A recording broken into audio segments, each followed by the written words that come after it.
Chapter 12:28. You, hubby. Her voice was so hoarse that it was almost inaudible, but it caused Li Nanheng's eyes to darken. The man's movements caused the water to splash. The warmth of the hot spring combined with the touch of Feng Ling's swimsuit made the man understand that he was about to lose his mind. He took a deep breath. Before he could do anything crazy, he abruptly turned Feng Ling over and pressed his chest against hers. The hardness and softness collided.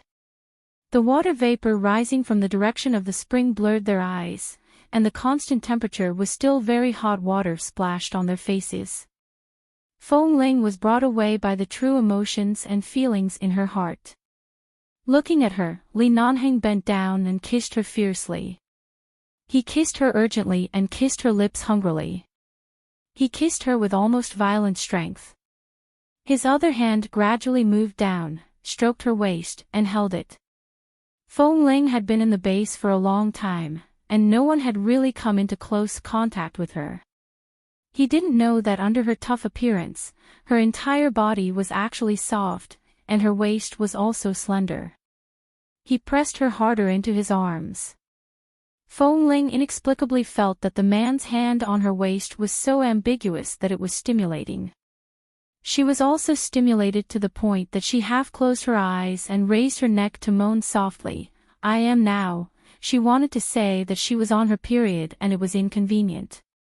However, she only had time to say 3 words before her voice was sealed between Li Nanheng's lips and teeth. Li Nanheng hurriedly hugged her even tighter, rubbing against her clothes and rubbing his hands against her body, stimulating her.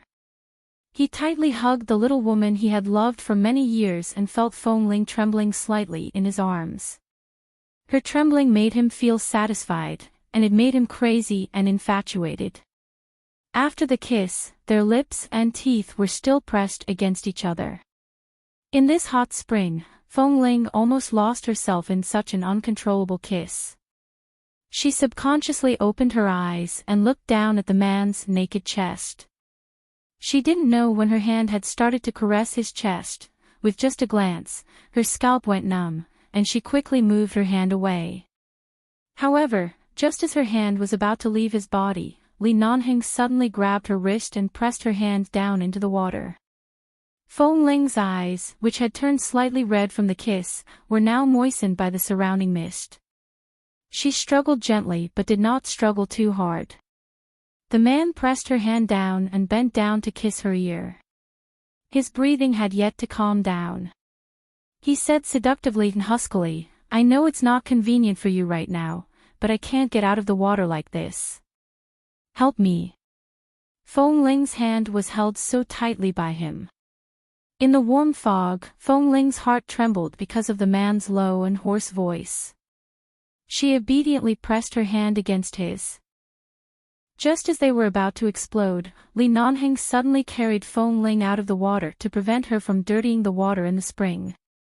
At the same time, he pressed her heavily into a hidden crack in the stone wall. He murmured, "If we don't quickly become husband and wife, I'm afraid I won't be able to take it." Then he couldn't help but hold her cheeks, which were burning red from his continuous movements, and kiss her hard. By the side, the water in the spring was gurgling, and the water in the spring gradually flowed faster. The white steam and the sound of the water covered this small space very well. Even if they were not in the water, they were not worried that someone would see anything when passing by because the fog was really too thick. Feng Ling couldn't breathe from Li Nanheng's kiss. Her lips were slightly swollen. She took a chance to catch her breath and then was kissed hard again. She was a little distracted and her eyes were unfocused. For a moment, she didn't understand what he meant by the name of husband and wife. In the end, Li Nanheng abruptly bit the tender skin between her neck and shoulder. At the same time, he let out a long, muffled groan. A moment later, he hugged her, buried his face in her neck, and pressed against her neck, panting for a long time. In the end, he gently and lovingly kissed her neck, shoulder, chin, mouth, nose, and finally back to her lips. He kissed her again and again as though he was full of love. Stop kissing me. Feng Ling's face was flushed and her hands were trembling. If this goes on, how am I going to accompany them for shooting practice tomorrow? I can't even pick up the gun. Hearing Feng Ling's low protest, Li Nanheng's eyes darkened. It was obviously not enough to relieve the gap that they couldn't be together these days. He kissed her cheek and panted lowly. Baby, I love you. She knew that he really loved her, but when he said the word love so straightforwardly, Feng Ling subconsciously pressed her head against the man's shoulder and was too embarrassed to look at him. Li Nanheng smiled in satisfaction and hugged her tightly. Then he lowered his head to look at the mess he had made on her swimsuit. His eyes darkened and his voice was muffled. There's a single bathroom at the back. Let's go take a shower together. Although this man tried his best to restrain himself and did not do anything else, Feng Ling was inevitably bullied for a while. He hugged and kissed her. Under the shower full of hot water, she couldn't even take a proper shower. In the end, she was kissed until she leaned against the wall. Li Nanheng took the shower down and washed her from head to toe. After washing, he hugged and continued to kiss, as though even if he couldn't do anything else, he wanted to kiss back all the emptiness he had felt these days. The other people in the hot spring room had long discovered that Boss Li and Feng Ling had disappeared, but they tacitly didn't ask a single word. Even the newcomers who were not very sensible could roughly guess what was going on. They could joke about anything, but they didn't dare to joke around this time. After all, if they really said anything wrong, their lives would be over. She tried to escape several times, but he pulled her back and continued to press her between his chest and the wall. Her lips were already red and swollen, and now they were numb from his kisses. She was so embarrassed by his torture that she tried to escape several times, but he pulled her back and continued to press her between his chest and the wall. Her lips were already red and swollen, and now they were numb. Don't kiss me. Feng Ling seemed to hear someone walking past the bathroom and quickly whispered. Li Nanheng kissed her on the lips again. He had seen her being tormented under him until she lost her soul. He had seen her cry until she couldn't control her body and her eyes were dazed. Thus, looking at her who was still somewhat sober, he couldn't restrain himself. He just wanted to hold her and become one with her soul and body. He wanted her to like everything about him. He wanted her to be comfortable. He wanted her to lose her soul only for him. Chapter 12:29. After Feng Ling returned to the base, she almost couldn't get up on time the next morning. She didn't fall asleep until midnight. Fortunately, she had set an alarm clock on her cell phone. Usually, she didn't need an alarm clock and could wake up on time according to her biological clock habits, but today, she still waited until the alarm clock rang before opening her eyes. The morning training passed peacefully. After lunch, she took the time to gather the people who had problems in the assessment field and talk to them for a while. From their performance and words, she roughly understood their feelings and thoughts. Of course, although the words Li Nanheng said in public sounded like he was belittling them, for these young and energetic children, this was the way to really arouse their fighting spirit. Today, none of these people admitted defeat, didn't want to be looked down upon, and didn't want to leave the base because of Boss Li's disapproval, so they were particularly energetic during the morning training. In the afternoon, a few uninvited guests suddenly came to the base. They were not uninvited guests, but not only Feng Ling, but also most of the members of the base were slightly flustered by their arrival. After all, the four elders of the Li family were never easy to deal with. Every time the four of them appeared in the base, everyone basically didn't have a good day. If it wasn't for this rule being rectified, they would have to scold them for something they didn't like, causing the entire base to panic. The key was that the person in charge of the base hall, Feng, happened to be one of these elders' men. Especially Feng Ling, who had been driven out of the base by them, was back. Hearing that the 4 elders of the Leaf family had come, Feng sat in the base hall in a daze. Obviously, even Ah Feng hadn't received any notice this time. Han Jin and Xiao Su frowned in an instant. Xiao Su, why is Elderly here? Han Jin thought of the scene before Feng Ling was driven out of the base by Elderly and also frowned. Should we let Feng Ling hide for a while? Ah Feng didn't say anything but turned to look at Boss Li, who was sitting at the conference table in the base hall with a calm expression. Logically speaking, the appearance of the Li elders would definitely target Feng Ling, and Boss Li would definitely be the first to be unhappy, but now looking at Boss Li's calm expression, Feng felt that there might be a turn for the better.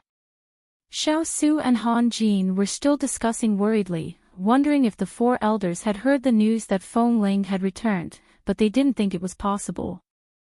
Feng Ling had been back for more than a month. When the base made the decision to recall Feng Ling, they didn't intervene, and now they didn't say anything about this matter. Why did they suddenly come again as soon as the newcomer assessment was over? Boss, what do you think? Feng asked. The silver lighter in Li Nanheng's hand was casually flipped twice in his palm. He did not answer. After hearing the news that Elderly had come, Feng Ling didn't seem to be affected, but her mood was somewhat depressed, especially when she thought of what had happened when she left. She thought of what the 4 elders had said, and the so-called rules in the base. She instinctively felt that there should be a hard battle to fight, but this time, the situation was at least much better than last time. This time, everyone knew the ins and outs of the matter, including how she returned to the base, and Li Nanheng was also in the base now. If there was anything, they could talk to each other face to face. They wouldn't miss each other like in the past. Drill Master Feng Ling, Elderly wants to see you. Feng Ling was still instructing the rookies on the training ground when someone suddenly called her from outside. She stood in place for a few seconds and looked back. Got it. What was going to come would come. Then let's face them one by one and solve them one by one. She raised her hand and tidied up the collar of her black uniform. She said a few words to the newcomers in the team and told them to practice by themselves. Then she turned and walked out without hesitation. When she walked in the direction of the base hall, as she expected, the people in Team 3 who didn't get along with her were already waiting on the way. Seeing her walking over, they stood by the side and pretended to be talking about something, but when she passed by them, she heard their conversation. I knew she wouldn't stay in the base for long. Sooner or later, she would be kicked out. The elders definitely won't let her stay. They were the ones who drove her away. Now Boss Li brought her back. Isn't this a slap in the face to the elders? Boss Li is their only grandson. They won't say anything, but Feng Ling has nothing to do with the Li family. They definitely want to get rid of her so as not to ruin the atmosphere and reputation of the base. Feng Ling heard these words when she passed by them. If it were a few years ago, she would have walked by silently and expressionlessly as if nothing had happened. At this moment, she stopped in her tracks and slowly turned her head around. She looked at them with a cold and indifferent gaze. Feeling her sharp gaze, the members of Team 3 abruptly turned to look at her. They were slightly stunned. They didn't expect that Feng Ling, who was used to being calm and silent, would look at them like this after hearing their deliberately mocking words. Obviously, she didn't intend to let it go so easily. One of the members of Team 3 who was particularly sturdy was not afraid of her. After all, they were all veterans in the base. Who didn't know what was going on? What are you looking at? You're just a little girl. Don't listen to the men's conversation. Otherwise, you'll cover your face and run away when we talk about something that will make you feel ashamed. How embarrassing that would be. After saying that, the few of them stood there and laughed out loud. I've been in the base for so many years, and I have many brothers by my side. Why don't you know what will make me feel embarrassed? What are you talking about that can make me feel ashamed? Tell me. Feng Ling smiled lightly and walked toward them. Then she stood in front of them, took out her cell phone from her pocket, and clicked on the screen casually. Although they didn't see the screen, they heard the soft beep on her cell phone and knew that she was recording. Originally, they really wanted to say some dirty jokes or something strange to humiliate her, but they also knew that she was going to see Old Master Li soon. Even if the 4 elders of the Li family didn't like her, if she dragged them into the water with the recording before she was kicked out, then it wouldn't be worth it. The people of Team 3 hesitated for a moment, but in the end, they didn't dare to speak. They just looked at her mockingly and scolded with a smile, "There's nothing to say to a woman like you. It's a waste of time to talk too much. Elder Li is already waiting for you. Hurry up and go." Chapter 12:30. If it weren't for the fact that Elder Li was waiting for her, Feng Ling would probably have taught these people a lesson. Anyway, the worst result was that she would be driven out of the base again.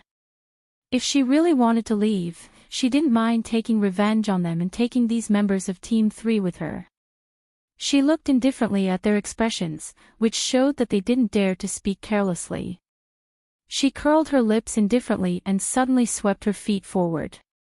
2 of them staggered back a step and almost fell. Then, they were astonished to see that she used the tip of her foot to easily pick up a balancing steel pole placed by their feet. With a light push of her leg, the long steel pole directly and steadily fell into her hand. Feng Ling simply turned her hand and swung the steel rod forward, almost hitting their heads. A gust of wind swept past their heads. Although it didn't touch them, it carried a hint of killing intent. This was Feng Ling's silent warning. The few of them didn't say anything, but their expressions were ugly as they looked at each other. If they really had to fight, they might not be able to defeat Feng Ling, who now had a weapon in her hand. There were many men in the base, and it was not uncommon for them to fight in private. However, as long as they didn't use guns on their own people and the situation was not serious, the higher-ups would turn a blind eye to it. After all, fighting was also a man's habit, just like how women were naturally used to gossiping, so they couldn't be bothered to deal with it. Feng Ling clearly knew how to not violate the rules of the base. Just the steel rod in her hand was enough to beat all of them down. Those people were sensible. They had always been dissatisfied with her, so they didn't want to cause trouble, so they simply stepped back and then turned to leave. As they walked, they said, "There's no need to waste time with a person who is about to leave. Let's go to the base hall to watch the fun." Feng Ling threw the steel rod in her hand forward expressionlessly, and it instantly landed about half a meter in front of those people. The lower part of the rod was directly inserted into the solid and flat soil on the ground, and it was so stable that it didn't even tremble. When they came back to themselves and looked back, Feng Ling had already turned and left. When she arrived at the base hall, she found that many familiar old members and important leaders of the base were there. She didn't look around but saw Grandfather Li, Li Nanheng's grandfather, Li Junyan, sitting in the main seat in the middle of the base hall. He was the one who had personally driven her out of the base. Even though her relationship with Li Nanheng was stable, and even though he was Li Nanheng's grandfather, Feng Ling didn't look at him angrily, but when she walked in, she didn't show any expression. Li Junyan was still talking to Ah Feng. Ah Feng stood by the side and answered every question he asked. His attitude was quite respectful. When he saw Feng Ling, he stopped talking and turned to look at her. He looked at her up and down and said mildly, "You're here." Although Li Nanheng was the boss of the base, Feng was still Elder Li's man. Thus, Feng treated Li Nanheng like a brother and a subordinate, but in front of Elder Li, he was clearly a respectful junior. Seeing Grandfather Li's indifferent attitude toward Feng Ling, the people in the base who were waiting to see Feng Ling make a fool of herself had already foreseen Feng Ling's ending. They guessed that she would still be driven out and wouldn't be spared any face. They thought that Elder Li must have come with anger. After all, The person who was driven out by them dared to come back now. He didn't take them seriously at all. Feng Ling walked to about 7 or 8 meters in front of Li Zhenyan and stopped. She answered calmly, "Elderly." The other 3 elders also sat by the side. They looked at her coldly and did not speak, but it was clear that they were not satisfied with her return. The people present couldn't tell what Li Zhenyan's attitude was, but looking at the expressions of the other 3 elders, they felt that this matter was almost certain. They wouldn't let Feng Ling stay. "And, you've grown up. You're taller than 3 years ago, and you look much more mature than you did 3 years ago." Li Zhenyan looked at her. Although his expression did not change, he suddenly said this. "Everyone. That's not right." Shouldn't he angrily smash his walking stick and ask her how she had the nerve to come back? Feng Ling raised her eyes and scanned the 2 of them in the crowd. In the end, she found that Li Nanheng was not standing in the crowd. Instead, he was casually leaning against the railing at the corner of the stairs. He crossed his arms and looked in this direction. His eyes were calm. Seeing Li Nanheng's expression, Feng Ling retracted her gaze to look at Li Zhenyan. She saw that Grandfather Li had been staring at her, but this time, it was no longer filled with disgust, distance, and rejection like when he had chased her away. Right now, in his eyes, he was sizing her up and carefully observing her. There was also an unknown emotion in his eyes. Feng Ling did not speak, and Li Zhenyan did not ask her to speak. He just looked at her and said, "I already know that you're an instructor for the newcomers in the base. How is it? Is the performance of those newcomers acceptable? Is there anything you need to worry about? If there are any who are too disobedient, just look for Han Jin to help you. After all, he led the elite team in Team 1 back then. He has some experience." Although Han Jin, who was suddenly called out, was dumbfounded, he still quickly said, "Yes, if Drill Master Feng Ling needs anything, I will do my best to help." "Everyone, did old Master Li change his ways?" Even the other 3 elders looked confused. Didn't they accompany Big Brother here to get rid of this little girl? What was going on with Big Brother? The more he spoke, the more amiable he sounded. The more he spoke, the more it sounded like he was talking to his granddaughter-in-law. What was wrong with him? Feng Ling stood there for a long time before replying stiffly, "All right. This old man, am probably getting old." Li Zhenyan ignored everyone's gazes and casually placed his hands on his walking stick. He said, "In the past, I've always been very concerned about the difference between men and women, but after I checked some information about you when you were out on missions, I found that although you're young and a girl, your actions are not inferior to those men in the base at all. I'm old. Don't bother about what I did back then. Now that you're back, just live a good life." Just as Feng Ling was standing there in a daze and did not know what to say, Li Zhenyan suddenly said, "If you have time, come to the Li family for a meal." Everyone, F***ck, did the sun rise from the west? Elderly, cough cough, in order to have a great-grandson as soon as possible, I'll put aside my face for the time being, including the face of my 3 brainless brothers. He, please give me a monthly vote. Chapter 1231. She never expected that things would develop to the point where Grandfather Li invited Feng Ling to the Li family for a meal. Feng Ling didn't know how to react. She looked at the elders in front of her and didn't know how to answer. She felt that this matter had something to do with Li Nanheng, but she remembered that Grandfather Li was a very stubborn old man who wasn't easily shaken. However, his current attitude was clearly not only shaken, but he had already accepted her. She was very curious about how Li Nanheng did it. However, it was not appropriate for her to look in his direction. She only looked at Grandfather Li cautiously. She saw that Li Zhenyan and the other 3 elders' expressions didn't seem to be the same. At least, Li Zhenyan was calm. He clearly knew what he was saying and doing. while the other three probably didn't know. Then this was even more awkward. She didn't speak, but Han Jin coughed by the side. Everyone present could tell that Grandfather Li had put down his 80-year-old face. Back then, he had chased her away in public. Now, he was apologizing to her in public.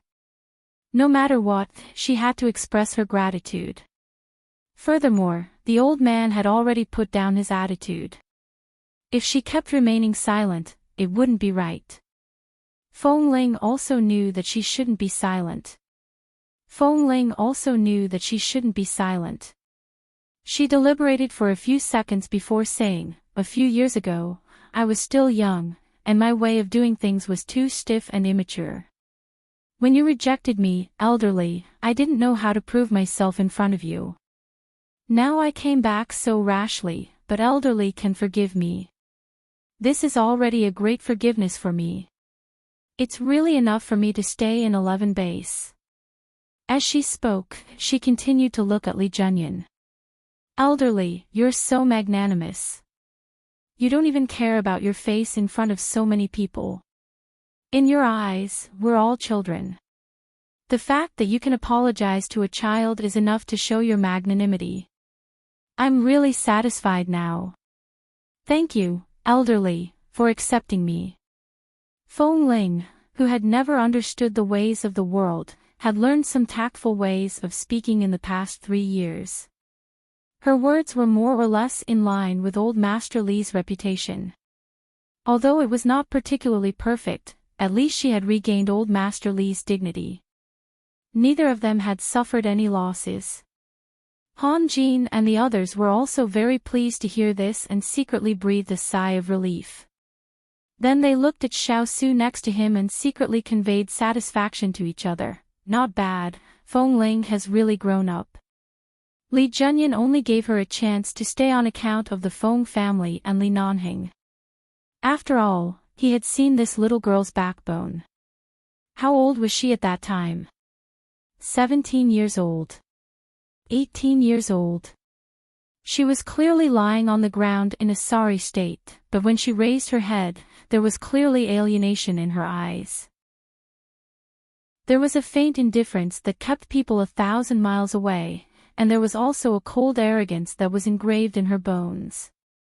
Even if she was being criticized by thousands of people, she just stood there without moving. She did not ask for a word, nor did she complain. If she could explain, she would explain. If she could not explain clearly, she would not waste her breath. He thought that someone with Feng Ling's personality would be in a good mood today because she had regained her face. However, he did not expect that after not seeing her for a few years, not only had she grown taller and matured, but her personality was also no longer so straightforward. At least, she knew how to say some polite words to help each other. This was in line with Grandfather Li's intentions. He looked at Feng Ling for a full half a minute, making Feng Ling wonder if there was something wrong with her. A moment later, Elder Li smiled faintly. "All right, let's not talk about the past. We're old, and we can't make decisions in the base. You were raised by Nanheng. He poured all his blood and sweat into everything about you. I can't hurt his heart. Besides, you're indeed outstanding. It's undeniable that when the 4 of us were your age, apart from having some brute force, we might not be able to defeat you with our skills, so what else can we say? Of course, outstanding members have to stay. Besides..." Li Junyan paused and suddenly said meaningfully, "Sooner or later, you'll be a member of our Li family. We're family, so don't torture each other." Grandfather Li's surprising attitude was enough to shock everyone present, especially the members of Team 3 who had just ridiculed Feng Ling. They stood at the back of the crowd, their faces like frosted eggplants. One moment, they were green, the next, black. In the end, they did not dare to say a word. However, he suddenly said that she would be a member of the Li family sooner or later. Could it be that Grandfather Li knew about the ambiguous relationship between Li Nanheng and Feng Ling? 3 years ago, these 4 elders came to drive Feng Ling away. 3 years later, they came again. Could it be that they came to see their granddaughter-in-law? Feng Ling looked at Li Junyan in shock. Ha! The other 3 elders were also confused. They looked at each other, then at their boss, who was sitting in the main seat, and then at Li Nanheng, who was standing at the staircase not far away with his arms crossed. Seeing that Li Nanheng seemed to be watching from afar, the 3 elders couldn't figure out what was going on today. Although they had their own tempers, since their big brother had already spoken, it was not appropriate for them to discuss among themselves in front of the base members.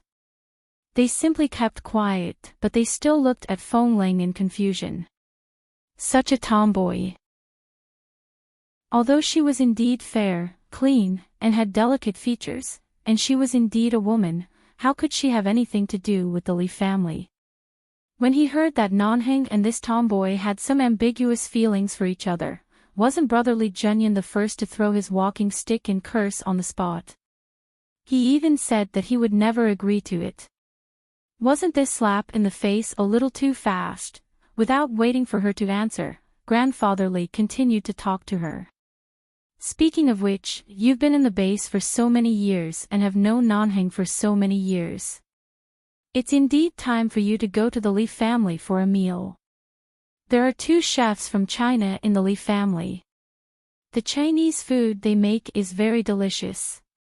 I think you'll like it. I do like Chinese food. Feng Ling paused. But wouldn't it be inconvenient to go to the Li family? Actually, it's already very much for me that you let me stay in the base. You'll be our Li family's daughter-in-law sooner or later. Right now, you're going to the Li family as a guest. In the future, going to the Li family is equivalent to going home. What's inconvenient about it? Seeing her clueless expression, Grandfather Li instantly understood why his grandson had taken so many years to win her heart. He couldn't hold it in and decided to make it clear. Chapter 1232. Holy **T. Grandfather Li recognized his granddaughter-in-law on the spot. What could be more exciting than this news in the 11 base over the years? If it were the Feng Ling from 3 years ago, she couldn't imagine that one day she would hear such a sentence in front of so many people in the base and in front of several elders of the Li family. Li Nanheng, who was still standing not far away, was helpless, but he also sighed and smiled because the old man was even more anxious than him. Feng Ling was still in a state of shock when suddenly the man's voice rang. Since you're invited to the Li family, you might as well agree. Anyway, you're busy taking care of the newcomers and can't find time to go to the Li family to eat with the elders for the time being. Agree first. Whether you go or not is up to you. Don't take it to heart. As soon as Li Nanheng finished speaking, Feng Ling abruptly glanced at him. Grandfather Li also turned his head and glared at him. He poked the ground hard with his walking stick. You bastard, in order to get your wife as soon as possible, this old man doesn't even care about my face. I'm helping you pave the way here, but you actually come to ruin my stage. I am indeed a bastard. Who doesn't know that I, Li Nanheng, have been a bastard since I was a child? It's nothing new. Li Nanheng couldn't help laughing. Feng Ling is thin-skinned. If I had known that you were going to say these words when she was unprepared, I would have found a place with fewer people. Now in public, what do you want her to say? I didn't ask her to say anything.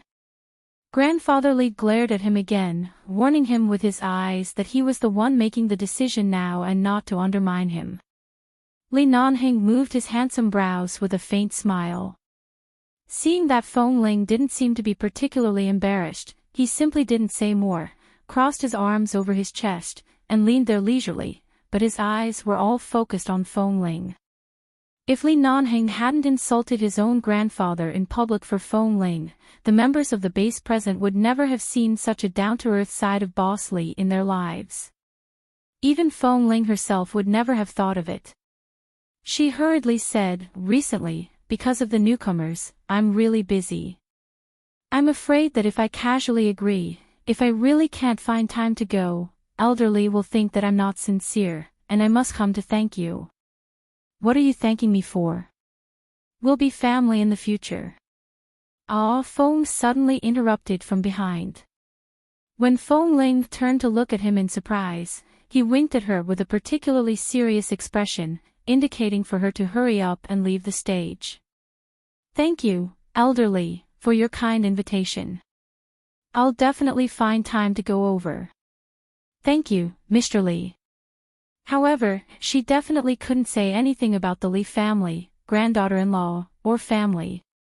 She could only nod sincerely at Old Master Li. Old Master Li was satisfied and nodded. All right, it's settled then. Settle what? The second son of the Li family lowered his voice and asked, What's wrong with this Feng Ling? Brother, didn't you say that it would be impossible for her and Nanheng in this lifetime? Didn't you say that if Nanheng dared to marry her into the Li family, you would break his legs and sever their relationship? What kind of trick are you playing now? Li Junyan did not explain. He only turned his head and said in a low voice, I came here today because I wanted to see how the lass is doing right now. I'll tell you when I get back. The three old men couldn't understand at all, but hearing this, they could only give up. Even after the people in the base hall dispersed, Feng Ling still hadn't realized what she had just experienced. When she was about to walk out of the base hall, the man suddenly patted her on the head. She suddenly came back to herself, turned around, and almost bumped into the arms of the man behind her. She quickly steadied herself and looked inside from Li Nanheng's side. The members of the base had all dispersed, but the elders of the Li family were talking to Ah Feng inside. Li Nanheng actually did not go in to accompany them. Feng Ling subconsciously wanted to walk out, but Li Nanheng reached out and pulled her back into his arms. Why are you hiding? What are you afraid of? Elderly is inside, you've even acknowledged him as your granddaughter-in-law. Even if they are standing by the side, you can still hug him. Behave yourself. Don't keep thinking about running away. Li Nanheng held her in his arms and looked at her dazed expression. He said lazily, You've already been publicly acknowledged by the elders of the Li family. What else do you have to avoid? The man's arm hugged her back heavily. Feng Ling leaned into his arms. After 2 seconds of silence, she did not struggle free. Li Nanheng was satisfied. He stroked the back of her head. Now, have you resolved all your problems with the Li family? Feng Ling, I didn't have any problems. Although the elders were indeed a little too ruthless, they didn't specifically target me. After I left the base, they didn't pay attention to me again, nor did they send anyone to block my way. This means that they just didn't accept women in the base and didn't have any other thoughts. What problems can I have? Li Nanheng rubbed her head again. He knew that she was stubborn, but he also knew that she really didn't take it to heart. Now that nothing in the outside world will disturb you, it's time to solve your own problems. What problems do I have? Feng Ling raised her head in his arms. The man lowered his head to look at her. As their eyes met, he looked into her clear eyes. Remember what I said. After the newcomer assessment, I will show you something. Feng Ling nodded. Come to my room tonight. I'll show you. Feng Ling, the man raised his eyebrows and pinched her shoulder. What are you thinking about? Your period hasn't ended yet. What else can I do? Feng Ling thought for a moment in his arms. I see. I'll go over tonight. The man curled his lips. Seeing that she was so obedient and cooperative in front of him, he was about to kiss her on the forehead. However, before she could kiss him, Ah Feng's coughing suddenly sounded behind her in a very incongruous manner. Hearing that it was Ah Feng, the veins on Li Nanheng's forehead throbbed. He pressed Feng Ling's head into his arms and turned to look at Ah Feng as though he was looking at a dead man. Hurry up and say it. Ah Feng was very embarrassed and his expression was very flustered. The old master is looking for you, not me. Feng Ling won't be lost in the base. The old master wants to talk about the military. I think this matter is quite serious. Li Nanheng, he rubbed Feng Ling's head hard. He felt that she wished she could crawl into his body to avoid Ah Feng's gaze. He whispered in her ear, go back to the training team first. Remember to look for me tonight. Chapter 1233. It was really difficult for Feng Ling to establish her authority this afternoon. However, everyone in the team knew her temper, especially those who liked to stir up trouble. Therefore, even though they heard all kinds of rumors in the base and heard that Grandfather Li publicly recognized her as his granddaughter-in-law, they only dared to take time to look at her expression during training. They saw that her eyes and expression were normal, but she didn't seem to be in a bad mood. Relatively speaking, she should be in a good mood, but they couldn't see anything else. Finally, it was evening. Seeing that it was almost time, Feng Ling quietly avoided Ah Feng's sight and did not return to the base hall but went to Li Nanheng's residence. From a distance, she saw that the light in his room was on. Feng Ling walked over and met Xiao Su on the way. Seeing the direction she was going, Xiao Su smiled at her and chuckled for a while with an expression that said, "It's okay, you can go wherever you want. I'm not Ah Feng. I definitely won't tell on you." Feng Ling entered Li Nanheng's residence and knocked on the door twice, and the door opened. Li Nanheng had just taken a shower and came to help her open the door. He was not wearing a shirt but only a pair of black trousers. His perfect figure and well-defined muscles flashed in front of her eyes. "I knew you would come back tonight, so I took a cold shower first, in case I turned into a beast as soon as I saw you." The man still had a towel on his shoulder. He picked up the towel with one hand and wiped his short hair while speaking. At the same time, he opened the door and motioned for her to come in. It had been a long time since she entered his room. Feng Ling walked in and saw a portfolio on the table closest to the door. Her eyelids twitched when she saw the words DNA on the portfolio, followed by a string of English words. She stood rooted to the spot. Li Nanheng closed the door, walked to her side, put down the towel in his hand, and casually tugged at his short black hair, saying, "The truth you want to know is inside. If you are ready, open it. If you are not ready, leave it here and come back when you want to see it." Even if she had guessed what Li Nanheng wanted to show her at the beginning, when she really had to face everything, she would be at a loss. Even if she was Feng Ling, it was the same. But since he was already here, there was no difference whether he went a minute earlier or a minute later. Feng Ling only stood there in silence for half a minute before she walked forward, picked up the file, opened it, and took out a stack of standard A4 papers. It was written in English and some medical terms, but she had grown up in the United States, so of course she could understand it. After reading it carefully, she silently put the document back on the table. The man's voice came from behind her. "When you were 1 year old, your parents went out to deal with business. Because you were too young and had not weaned, they could only carry you. However, on the cruise, they accidentally dropped you into the sea. This daughter that they could not hold tightly was the pain of their life. For the past 20 years, they have never slept in peace. So regardless of whether you want to reunite with your family or not, at least you should know that you are not an abandoned orphan. It's just that they all thought that you were gone." Feng Ling slowly clenched her hands into fists and then slowly loosened them. After a moment of silence, she said, "So why did Feng Mingzhu suddenly attack me?" Li Nanheng knew that Feng Ling didn't want to go back to the Feng family.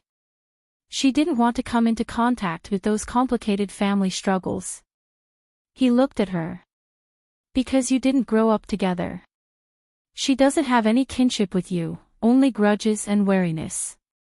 What she can see is not blood kinship, but conflicts of interest. If you are not here, she is the only child of the Feng family, the only daughter who can inherit everything. If you are here, everything will change. When he said this, Li Nanheng could imagine how uncomfortable Feng Ling would feel. However, there were some things that she could avoid, but there were some things that she had to face. Li Nanheng lowered his eyes. What he really wanted her to face was her true identity. It didn't matter whether she returned to the Feng family or not, but she had to know that she was not an abandoned orphan. She had to know that there were still many people in this world who thought of her and loved her. She also had to know that her surname was really Feng Ling. She was the second daughter of the Feng family, the wife that he had married by chance. Although it was not official, such a coincidence was the greatest help to him, and it was also the greatest luck in his life in the past 28 years. After the incident with the jade pendant, Feng Ling had thought about her relationship with the Feng family many times. She had also thought about whether she would reunite with her family in this life and under what circumstances. However, she never expected that Li Nanheng had already known everything. When she was ready, he placed the truth in front of her. Without giving her any time to be shocked or helpless, he tore apart the truth and placed it in front of her. Li Nanheng had also thought about Feng Ling's attitude after knowing her background, but there was nothing. She was much calmer than he had imagined. That night, she left with the DNA test results. After returning, she didn't say anything. She didn't even answer his call. However, the next day, she returned to normal. She did what she should say and do as though she was not affected by her background at all. She also did not mention her relationship with the Feng family, as though nothing had happened. In front of Li Nanheng, she was the same as before. There was no difference at all. Half a month later, someone came uninvited. Of course, 11 Base was not a place that anyone could enter casually. Feng Mingzhu clamored outside the base to see Feng Ling but was stopped. One day, she was even forcibly sent away by the base. However, the next day, she continued to come and no longer made a fuss. She just waited outside and said that she wanted to see Feng Ling. A few days later, Feng Ling learned about this from the newcomers who had been out of the base for a few weekends. When she walked out of the base, she saw Feng Mingzhu's car parked outside, about dozens of meters away from 11 Base. The windows were closed, and when Feng Ling finally appeared in front of the door, the window of the driver's seat rolled down. Feng Mingzhu took off her sunglasses in the car and glanced at her from afar. Suddenly, she started the engine angrily, stepped on the accelerator, and drove toward her. Feng Ling stood expressionlessly in front of the base. The two men on duty outside the base subconsciously rushed forward, but the car was too fast and rushed toward the door. Feng Ling did not dodge. Her eyes were cold and unruffled. The car suddenly stopped less than 2 centimeters away from her. A strong gust of wind blew against her short hair, but her eyes remained indifferent and calm. There was not the slightest hint of fear in her eyes. Chapter 1234. Seeing that Feng Ling was not afraid at all and didn't even frown, Feng Mingzhu angrily slammed the steering wheel, abruptly opened the car door, and got out. She rushed up to her and raised her hand to slap her, but Feng Ling casually raised her hand and caught her wrist. Feng Mingzhu struggled hard but failed to get her wrist out of her hand. She was so angry that her face turned pale. "Miss Feng, isn't the way you greet me a bit too vulgar?" Feng Ling looked at her coldly and swung her hand forward. She let go of Feng Mingzhu's hand, but she staggered back a few steps before she could stand firm. Feng Mingzhu became sober because of the pain in her wrist.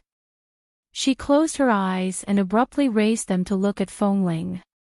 When she planned to come to Feng Ling 2 days ago, she had already thought about how to deal with her. At least, she couldn't be too emotional, and her words must be reasonable, so as to hit her. However, she was blocked outside for several days, and no one went in to inform her. If it weren't for a few newcomers in the base who didn't understand the situation, she might not have been able to see her. If they didn't want anyone to go in or contact with the people inside 11 base, they could really do it in such a way that no one could think of any other way. Fortunately, Feng Ling came out on her own. Seeing her come out, Feng Mingzhu was so angry that she wanted to knock her to death. She knew that she couldn't beat Feng Ling, who came from 11 base. The only weapon she had was a car. There was really no other way but to hit her with the car. Feng Mingzhu was so angry that she wanted to knock her to death. But Feng Ling didn't even dodge, and the coldness in her eyes was close to contempt. She didn't take her seriously at all. Feng Mingzhu took 2 deep breaths, barely stabilized her emotions, and suddenly said, "Do you know why I came to you?" Feng Ling's eyes were indifferent. "Just say it." Feng Ling didn't need to hide at all. This was 11 base. Unless Feng Mingzhu really didn't want to live, if she dared to cause trouble in front of 11 base, she would implicate a lot of people. No matter how impulsive and stupid she was, she wouldn't be so reckless. Feng Mingzhu's expression darkened. She stood in front of her, only to find that even though she was wearing 5-centimeter high heels, she was barely as tall as Feng Ling. "Some time ago, I accidentally heard about this from my grandmother and mother's conversation." Feng Mingzhu stared into her eyes. "Are you really my younger sister who should have died early?" Feng Ling did not speak or answer. If Feng Mingzhu hadn't gotten the evidence, she wouldn't have sent someone to kill her in the hotel, and she wouldn't have waited outside the base for several days just to see her. Seeing that Feng Ling didn't speak according to her plan, Feng Mingzhu couldn't get anything out of her. She chuckled coldly and looked at her. "You know it yourself, don't you? When did you find out about your past? Do you know that you're the daughter of the Feng family and my sister?" Feng Ling furrowed her brows in displeasure because of her long-winded words. "You came to find me just for these useless words?" Feng Mingzhu choked and gritted her teeth in anger. She abruptly raised her hand to tug at Feng Ling's collar, but Feng Ling dodged her hand imperceptibly at the moment her hand was about to touch her clothes, not letting her touch. "You don't want to talk to me, but you're still willing to see me. It seems that although you don't have any feelings for the Feng family, you're actually very conflicted, aren't you?" Feng Mingzhu held back her temper and looked at her with a cold smile. "What's there to be conflicted about? Do you think that even if you have the blood of the Feng family flowing in your veins, even if you're really a child who fell into the sea but didn't die, what can you do? You haven't appeared in 20 years. Do you think that even if you stand in front of the Feng family's door now, you can integrate into a family?" Feng Ling's eyes were cold, and her voice was calm and emotionless. "Miss Feng, your focus is very strange. Do I look like someone who is willing to stand in front of the Feng family?" Feng Mingzhu choked again.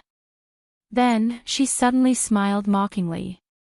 "Feng Ling, you should be able to tell that I hate you very much, right?" "I can tell," Feng Ling replied coldly. "In the past, I hated you, but when I found out that you were my biological sister who should have died long ago, my hatred for you turned into hatred." Feng Mingzhu stared into her eyes.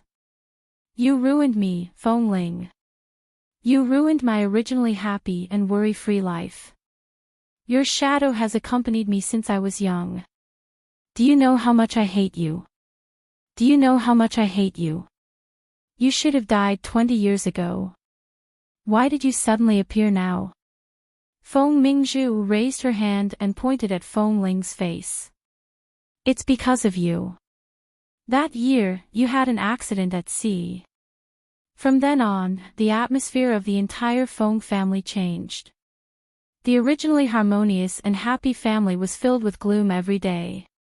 My grandparents, who used to dote on me, didn't even smile because of you. They didn't even have the mood to take me to the amusement park. They even invited a group of people to our house to send you off. Because of their longing and guilt for you, the entire Fong family is like the underworld.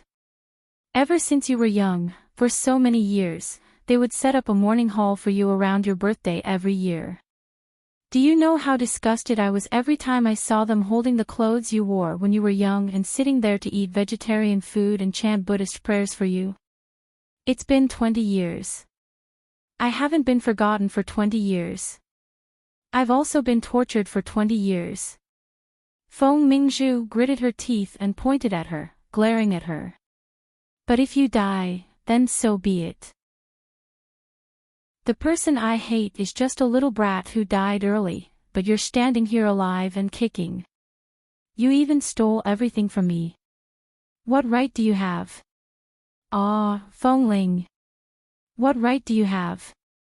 At this moment, Feng Ling recalled how she had curled up in the cave with a hungry stomach when she was young, shivering from the cold. At that time, she seemed to, not wearing any clothes. A child raised by a wolf shuttled back and forth in the jungle naked every day. She did not know right from wrong and did not care about shame. She did not live like a human at all. She closed her eyes. The calmness that she had thought was torn apart by Feng Mingzhu. She asked in a voice so soft that it was almost inaudible, "What right do I have? But what did I do wrong? So much so that you still tried to kill me even though you knew that we were related by blood?" Feng Mingzhu's expression stiffened. She stared at Feng Ling in a daze. "What did you say?" Feng Ling opened her eyes and met hers. "Do you really think you did it flawlessly?" Feng Mingzhu's hands hidden in her sleeves gradually trembled. Chapter 1235. If it weren't for the Feng family, do you think your clumsy methods would really be able to protect you? Without the protection of the Feng family, you would have died countless times. Miss Feng, if you don't have enough IQ, you should know how to behave yourself and not do anything out of line. Otherwise, not only will you not be able to kill me, but I will also witness your stupidity. When Feng Ling said this, she stared straight into Feng Mingzhu's eyes. There was indifference in her gaze, and there was a hint of mockery in it. She deliberately kept a distance from her. In the base, when Li Nanheng learned that Feng Ling had gone to see Feng Mingzhu, he frowned coldly, put down what he was doing, and turned to walk out. When he was about to walk out of the main entrance of the base, he saw that Feng Ling was still standing at a distance from Feng Mingzhu. She was still standing upright with her back facing the base.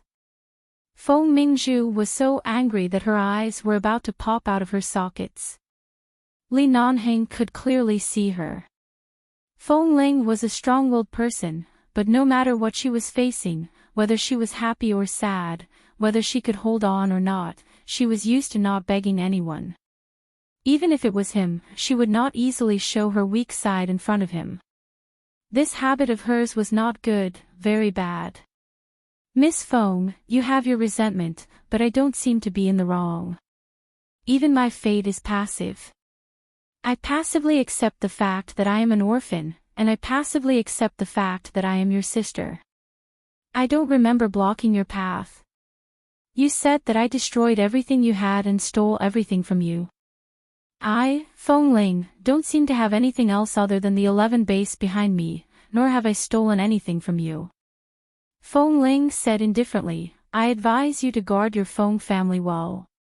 Don't provoke me in the future. I'm not interested in your Feng family. Your Feng family. Feng Ling's tone and attitude clearly showed that she had no intention of going back to acknowledge her. It was as though she wanted to bury the truth in her stomach and did not want to mention it to anyone. Feng Mingzhu stared at her for a long time before she suddenly sneered. Do you think you didn't steal anything from me? She abruptly took a step forward and pressed close to Feng Ling, looking at her face to face. Her voice was filled with hatred and unwillingness. The man I loved the most since I was young has already been snatched away by you. What else do you want to snatch from me? I have loved Li Nanheng for so many years, but he would rather marry you, a dead man's cenotaph, than marry me. How absurd. Ha! The dignified young master Li married the cenotaph of a dead baby girl. The Li family even moved your cenotaph into the ancestral hall. Isn't that funny? Feng Ling's eyelids instantly trembled. Ever since she saw Feng Mingzhu outside the door, this was the first time she looked at her seriously with some surprise. Seeing Feng Ling's expression, Feng Mingzhu sneered. Don't tell me you don't know about this. Feng Ling did not speak. She restrained her emotions in time. I was wondering why he suddenly said those words at the Feng family that day. What did he mean by not marrying another woman? Feng Mingzhu paused and then smiled coldly. It turns out that he already knew at that time. Feng Mingzhu then spat to the side. Pay! Despicable. Feng Ling did not speak for a while. On one hand, she was digesting what she had just learned. On the other hand, she was observing Feng Mingzhu in front of her. From her movements, she vaguely sensed that Feng Mingzhu's emotions were unstable. Last time, she heard from Madame Feng that Feng Mingzhu's emotions were unstable. Every day, she would cause trouble at home. Later, she was taken abroad by her friends to relax, but after she returned, she clearly did not untie the knot in her heart and even dug into a dead end. Seeing her weak appearance, Feng Ling really did not have the patience to reason with her normally. However, Feng Ling did not come out in vain. At the very least, she now knew the reason. So 3 years ago, the so-called marriage alliance between the Feng and Li families, the marriage alliance that made her drink all night, was actually just her being jealous of herself. Li Nanheng actually married her own cenotaph. Miss Feng's emotions are unstable. Send her back. Feng Ling indifferently instructed the 2 base members in front of the door. Without wasting any more time here, she turned and left. I haven't finished speaking. Seeing that she was about to leave, Feng Mingzhu quickly took a step forward but was blocked by the 2 base members in front of the door. She was about to push her away in anger, but Feng Ling had already walked in without looking back. She had just walked back to the base and had only taken a few steps when a pair of black leather boots suddenly appeared in her sight. Looking up, she saw a pair of straight and powerful legs wrapped in black trousers. She paused, raised her eyes with a jerk, and met Li Nanheng's eyes. She looked at him and suddenly did not know what to say. She kept her voice low and did not speak. Li Nanheng raised his handsome brows. Where is my little wife going?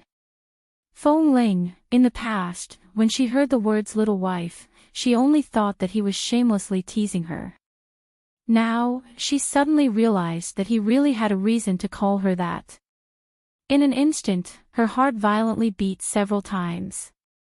Then, she thought of how she had been inexplicably jealous for so many years. She felt a little embarrassed. Without saying anything, she was about to walk away. However, the man reached out and pulled her into his arms. He lowered his head to look at her embarrassed expression and laughed. If it was in the past, even if Feng Mingzhu waited outside to die, you wouldn't come out to see her. This time, you came out first. Feng Ling slightly turned her head away because of the man's approaching breath. I'm not interested in anything else she wants to say. Before I found out about her background, I didn't care about anything else. But in the past few days, I just wanted to know what kind of feelings and thoughts she had to use such a stupid method to deal with me, so I took the time to see her. So. The man's breath brushed against her ear. Seeing her uncomfortable expression, he guessed that she had found out something, but he did not point it out. He only whispered in her ear with a faint smile, "What conclusion did you come to?" What other conclusion could there be? Feng Mingzhu had grown up in the shadow of a dead sister. The disgust and hatred in her bones were too obvious. She didn't answer, but Li Nanheng clearly saw through her. He raised his hand and patted her shoulder gently. You're of the same bloodline and grew up in a different environment. That's why there's such a big contrast in personality. You grew up in a wolf cave, so you never asked for much, so happiness comes too easily. Some people don't have to worry about food and clothing. They have everything they want since they were young, but it's just because they want too much. Chapter 1236. Feng Ling was used to keeping silent about her own thoughts, especially the things she did not want to mention, so she did not continue to talk about this matter. After a moment of silence, she suddenly glanced at him and said, "So you married a 1-year-old baby cenotaph. What do you say?" Li Nanheng raised his brows. Feng Ling also raised her brows coldly. You married my cenotaph. Are you bullying a baby who died early for not being able to speak? Did you get my permission to marry me? Do you mean that I have to propose to you? Seeing that the little woman was really going to settle the score with him, Li Nanheng quickly held her in his arms. The Feng family and the Li family have an engagement. In the beginning, they did force Feng Mingzhu into my hands, but at that time, I was already dead set on wanting you. I definitely wouldn't want her. However, the engagement was still based on the power of the two families. In addition, I once blurted out the matter of the cenotaph. I had already been kidnapped by morality, and I couldn't get rid of it. However, I couldn't really marry another woman behind your back. The best way to compromise was to marry the cenotaph of the Feng family's second daughter.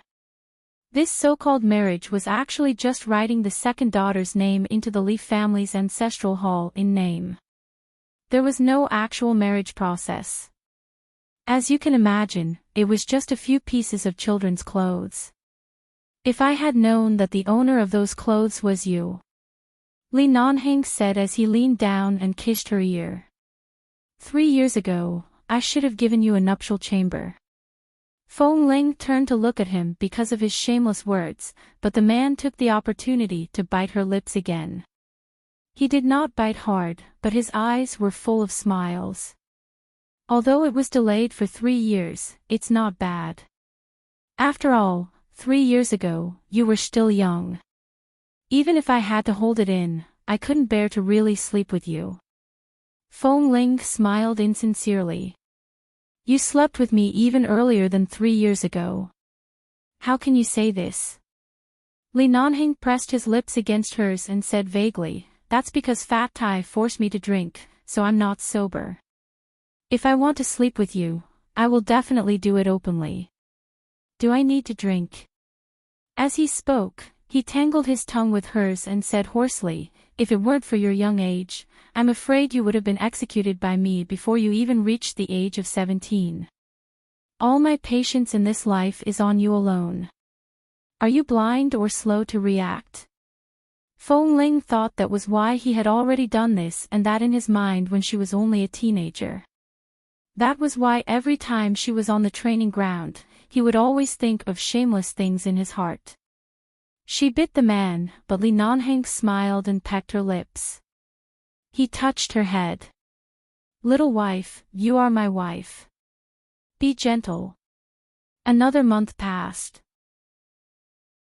During this month, Feng Ling still didn't mention the Feng family or her background.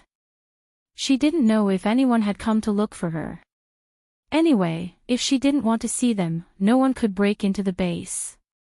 She put all her efforts on the newcomers of Team 1. After another month of intensive training and intensive actual combat exercises, this group of newcomers finally fully entered the state of mind. In the second assessment, they all showed good results. 13 of the 20 people were officially accepted into the base, and the remaining people were given a third assessment opportunity for the first time. After finishing this task, Feng Ling did not tell anyone. She wrote 2 emails overnight, one to the base hall and the other to Li Nanheng's email. Then she left the base before dawn. The next day, when Ah Feng received Feng Ling's leave letter in the base hall, he was a little confused. Why did this person suddenly say that she wanted to take a leave of absence for a few months? Furthermore, she left without saying goodbye. Li Nanheng also saw Feng Ling's email the next day. There was only a simple paragraph: "Boss, the newcomer training mission has been completed. I need time alone to sort out my life. It's rare for me to go out and relax. Don't worry, I'm in good condition. I just want to take a leave. Don't worry." Feng Ling's sudden disappearance made many people in the base confused, but when everyone was curious, Boss Li didn't say that he was looking for her, nor did he show any displeasure about Feng Ling's disappearance. He was so calm, as if Feng Ling didn't leave at all, or as if Feng Ling would come back soon and there was no need to worry at all. Boss Li did not mention anything, nor did he say that he would send someone out to search for her, so Ah Feng and the others could only give up. 4 months later. In the jungle near Malibu Beach, Los Angeles. In the cave, there were several wolf bones that had been weathered to the point that they could not be seen clearly. It had just rained outside the cave, but the leaves above the jungle were too dense. Even though it was raining heavily, only a few raindrops fell into the jungle. Outside the cave, there was a fresh smell of rain. It was damp, but it was clean and pleasant. It was the kind of cleanliness that couldn't be smelled in the hustle and bustle of the city. It was very warm inside the cave. It was spring and summer, so it wasn't very cold. It was raining outside, but there was a fire inside the cave. There were a few dry branches that were picked up a long time ago on top of a few charcoal stones. There were also a few pots and pans that had been washed very clean on the side. The water in the pot was boiling. Next to it was a flat stone platform about 2 meters long with a simple bedding. This was Feng Ling's bed. It was still raining outside. Feng Ling got up and moved her arms casually. She walked over and used a long stick to gently poke at the fire that was about to be extinguished. She then added a few pieces of dry wood into it. In just a few seconds, the fire burned brighter. This was already the 3rd month she had lived in this jungle. In the 1st month after leaving the base, she really walked around and took the time to see Jin Wan a few times. Later, Jin Wan and the others returned to China, and Feng Ling did not see her again. Later, she returned to the jungle where she had lived before she was 5 years old. It was just that the pack of wolves here had been driven away by the intruders, and the remaining ones had either died or disappeared in the past 20 years, so the cave had long been empty. She was fiddling with the firewood and listening to the rain outside. Suddenly, she seemed to hear something. It sounded like someone's footsteps stepping on the grass nearby. She had been here for a few months and had not seen anyone. She was not sure if it was someone or some kind of animal in the forest that was approaching. When someone walked into the cave, she turned her eyes and saw a tall man casually throw the black travel bag in his hand onto the ground. The man's body was wet and cold. He raised his cold eyebrows and looked at her. "Little wife, can you sleep on this stone bed for 2 people?" Chapter 1237. The person she hadn't seen for 4 months suddenly appeared and even appeared here. Feng Ling couldn't figure out how he knew she was here. Although she had her cell phone with her, she hadn't charged it for a long time. She lived like a savage here all day. But after all, she had lived here when she was a child, so even if it was boring all day, she could still bear it. Originally, she came out to let herself go and do whatever was comfortable. But her cell phone was not turned on, and there was no GPS location. How did he guess that she was here? Li Nanheng was wearing a simple raincoat from 11 base, but this jungle was very big. He couldn't drive in. After walking for so long, his body was already wet. His head without a rain hat was wet, and his short black hair was dripping with water. However, his eyes were deep and bright as he looked at her. He looked at the little woman who was squatting by the fire, holding a wooden stick in one hand and looking at him in confusion. After a long while, Feng Ling blinked and looked at him. Li Nanheng raised his eyebrows. "You don't welcome me." "Why?" She wanted to ask him how he found her, but after thinking about it carefully, Li Nanheng seemed to know more about her than she knew. Thus, she paused halfway through her sentence. She remained squatting by the fire and watched him. When the man approached her on the dusty ground of the cave, she couldn't help but raise her head to look at the tall man. Then she suddenly retracted her gaze and looked at the black travel bag he had thrown there. "I've been walking for the whole morning. I'm hungry. Is there anything to eat?" After not seeing each other for a few months, Li Nanheng was not unfamiliar with it. He casually unzipped his raincoat and placed it on the temporary wooden rack Feng Ling had placed by the side. He squatted down like her and reached out to warm himself by the fire as if he wanted to roast away the moisture on his body. Feng Ling looked at him again. Feng Ling looked at him again. It had been several months since he had spoken a word. For a moment, it was as though he could not speak. However, seeing that he was completely unaffected and watching him squatting by the fire, she stiffly and awkwardly pulled the stick back from the fire. Then she pointed the stick at the wild vegetables and fruits piled up in the corner behind her, as well as a wild rabbit. And she poked the side again and pointed at the roasted earthworms she had hidden and was reluctant to eat. Looking at those things, Li Nanheng didn't show any signs of discomfort. Instead, he sat on the ground. Sure. They're all good things. You can't even eat roasted earthworms outside. How would these Americans know how high the protein content in earthworms is? Feng Ling looked at him for a long time and finally found something to say. Li Nanheng, you left 11 base and came here with a travel bag to eat earthworms with me. Are you crazy? The man raised his hand and confidently fiddled with his short hair that had been drenched by the rain. His voice was low and comfortable. I've waited for 4 months. If I don't go back, I can only accompany you. All right, don't talk so much nonsense. I'm hungry. Hurry up and get me something to eat. As he spoke, he glanced at the fire again. How do you cook with this? Can you control the fire well? Feng Ling was expressionless. I can't say for sure, but at least I haven't starved to death here. What Li Nanheng was most satisfied with was that although she had lived alone in the jungle for several months, she had indeed kept herself fair and clean. She didn't lose any weight and even seemed to have gained a little weight.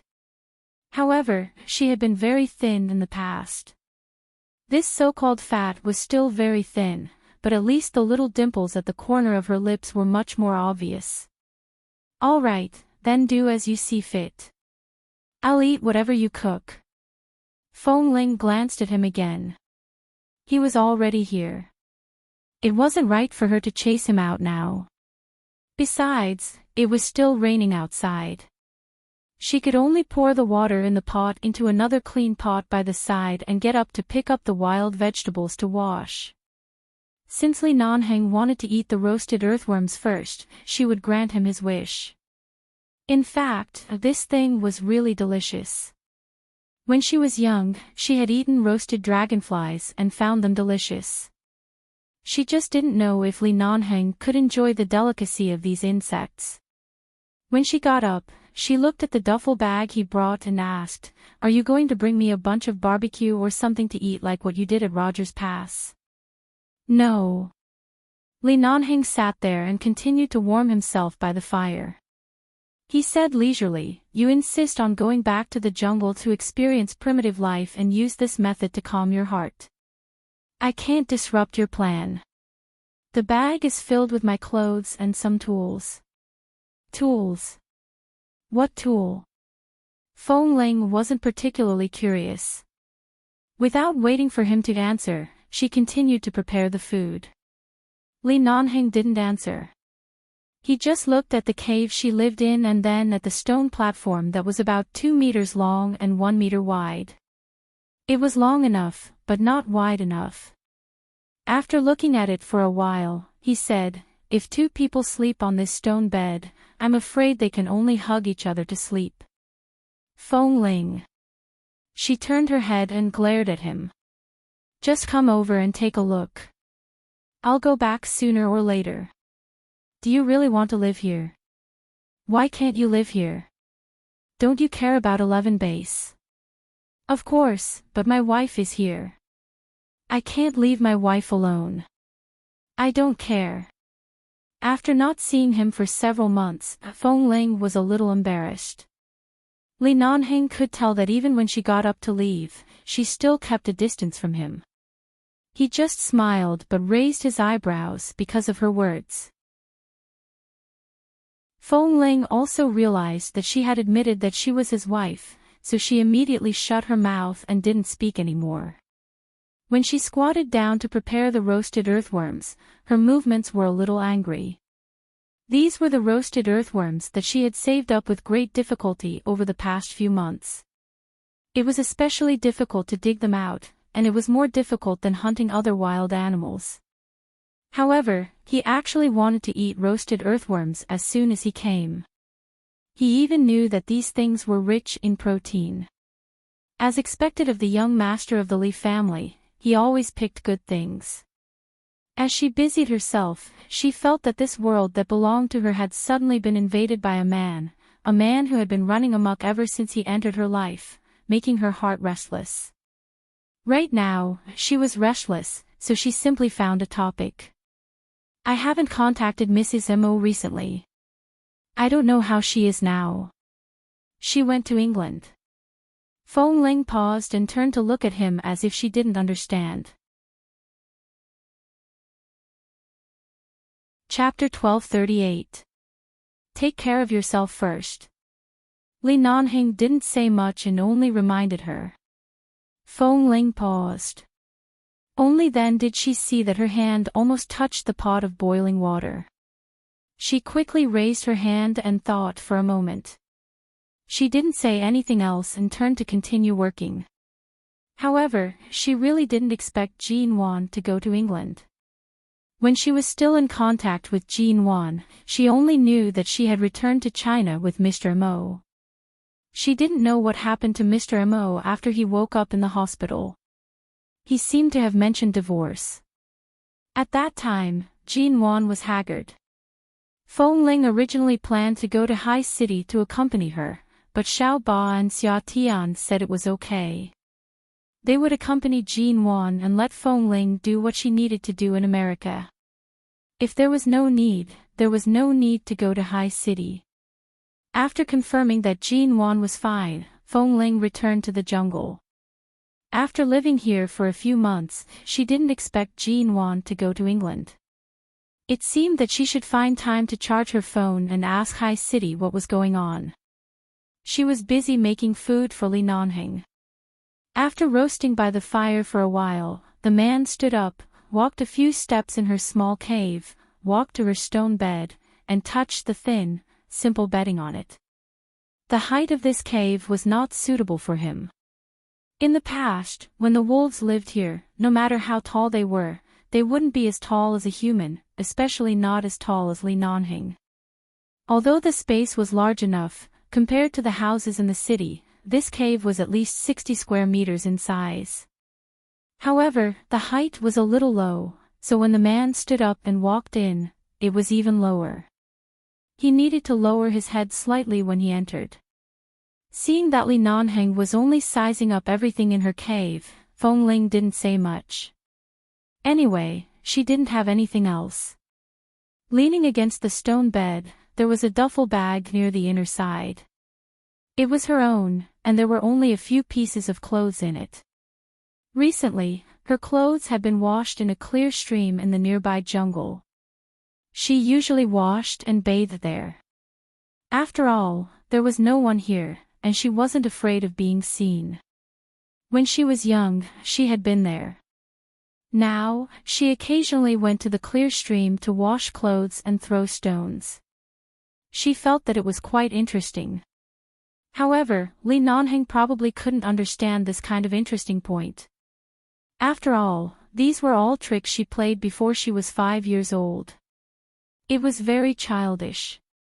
After she finished roasting the earthworms, she turned around and saw that the man was already sitting on her stone bed. At the same time, he was looking at her. She turned her head and looked at him. "If you're tired, rest for a while. I don't have any staple food here. If you need it, I'll think of something." "No, it's all the same. Don't. I just ate these things when I was young, so I'm still used to them now. It's enough to taste the freshness. I'm not used to it." As Feng Ling spoke, she rummaged through a small bag by the side and found a bag of noodles.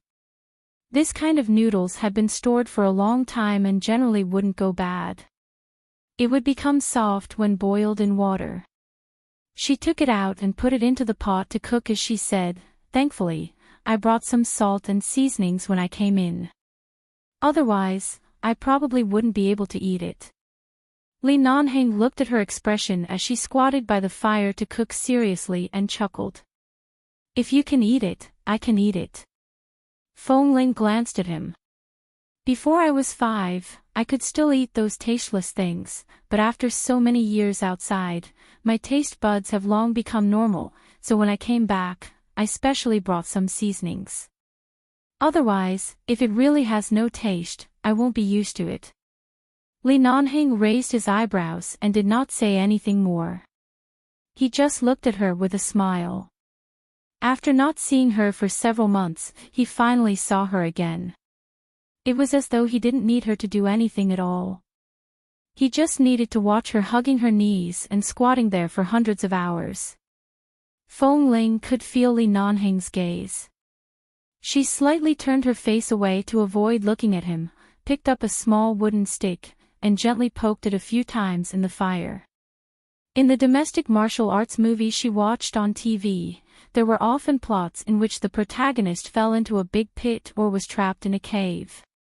It was also very common to set up a fire in a cave, but in fact, if she really cooked on the fire, the smoke would be very big and fill the entire cave. Feng Ling was afraid of choking Li Nanheng, so when the smoke rose, she quickly picked up the fan and kept fanning the fire toward the entrance of the cave. Watching her meticulous movements, Li Nanheng watched for a while and walked over.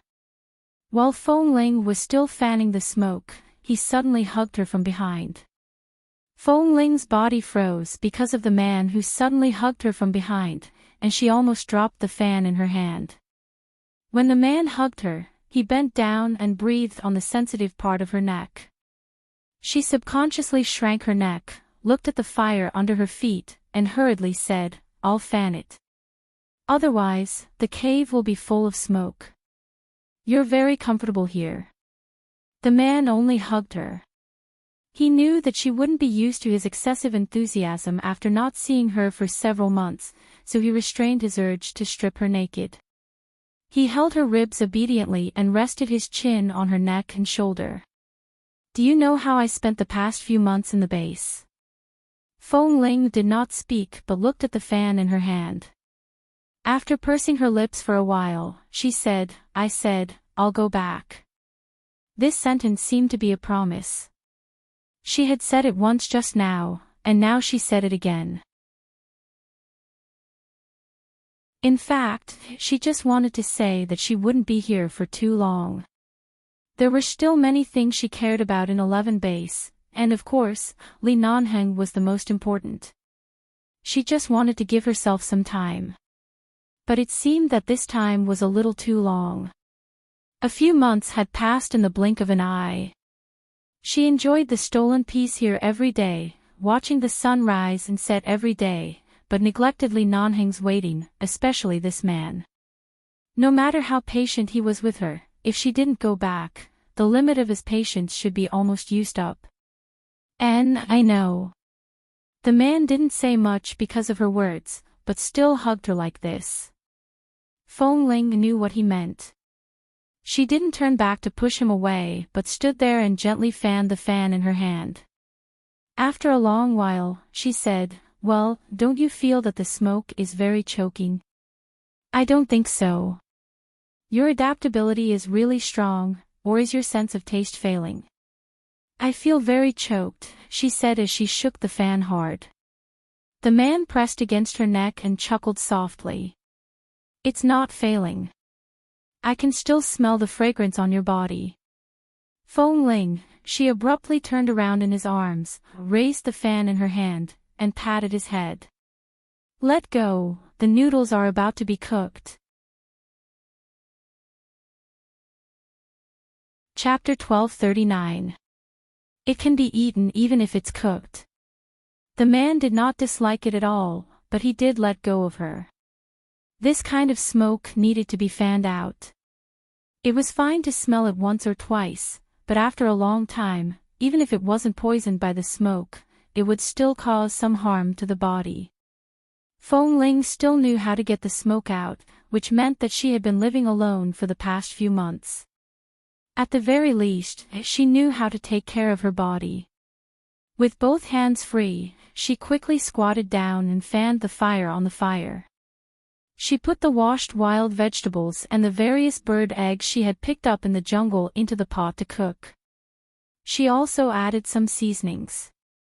In less than 2 minutes, the pot of noodles emitted a unique fragrance. Even if they cooked the same noodles, the noodles cooked with a bunch of wild vegetables and a bird's egg in the jungle would definitely taste different from what they usually ate. The taste would be even more delicious. She asked Li Nanheng to eat noodles and roasted earthworms. Seeing that he didn't mind at all, he quickly ate a lot of the roasted earthworms she had hidden, and the noodles in the bowl were also eaten clean by him. Feng Ling fell into deep thought. If this man only missed her and wanted to stay with her for a day or two, it was fine.